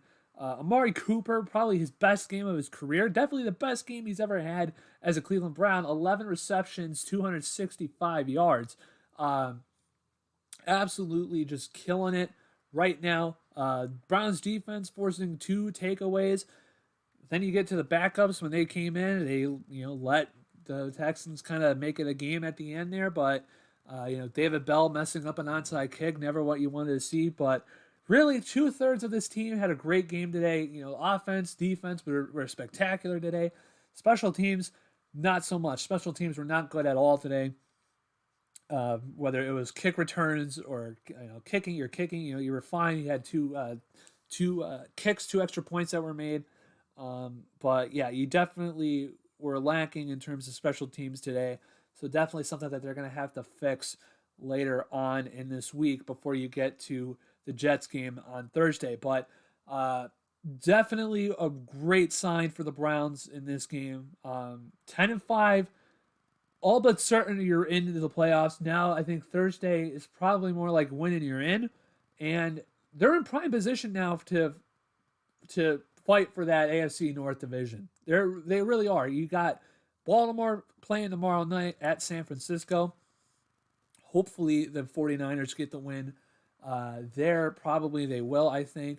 Then you have next Sunday, going to be very huge because it's going to be Miami at Baltimore. And last time Miami played at Baltimore, the Miami Dolphins won, and they came back to beat them last year at week 2 in Baltimore. So, but once again, terrific game for Joe Flacco, terrific game for the Amari Cooper and the Cleveland Browns. Kevin Stefanski continues to coach his ass off. I think this is probably one of his best games he's coached all year long. Wildcat formations at the goal line worked. Even when they couldn't do even fourth down calls worked today. 2-point conversion plays with Wildcats with DTR and all that other stuff that worked today. Just an all-around dominant performance by the Browns and the Browns team today. And I'm honestly, this team, I know that people have been saying, especially in the media, that they've been saying, this could be a team that can only win 1 game in the playoffs, right? They can maybe win a game. This team, I think, if they can continue their offensive output, this team is almost as scary as anybody in the AFC, and I think they're a legitimate contender. I think they can legitimately make a push to the Super Bowl. And they mentioned it on the broadcast today. The last time that a team was like this that made it in the postseason was the 2015 Broncos, who just so happened to make it to the Super Bowl and win against the Carolina Panthers. So I don't think it's out of the far-fetched realm of possibility that the Browns can make it to the Super Bowl, but I'm not going to go there just yet. But the Browns, 10-5, one step closer to becoming into the playoffs. And honestly, if you're thinking about it, if you're looking at this from the fact of a potential matchup in the playoffs with the Jacksonville Jaguars, if I'm the Jaguars, I'm a little nervous right now. I'd be nervous if I had to go up against the Cleveland Browns in the playoffs. That's all I'm going to say for right now. But anyways, that's going to be it for this video. Thank you guys so much for watching. Make sure you guys hit that like button, subscribe if you are new, if you like Cleveland sports content or just sports content in general. And I'll see you guys all in another video. Go Browns. Take care. Okay, everybody. Well, that is going to do it for this stream. Thank you guys so much for coming out here on Christmas Eve. Thank you so much for your support. Once again, make sure you guys hit that subscribe button if you are new. Hit the like button as well. And yeah, I'm going to go spend Christmas Eve with my family. So thank you guys so much for coming out here and for all of your support.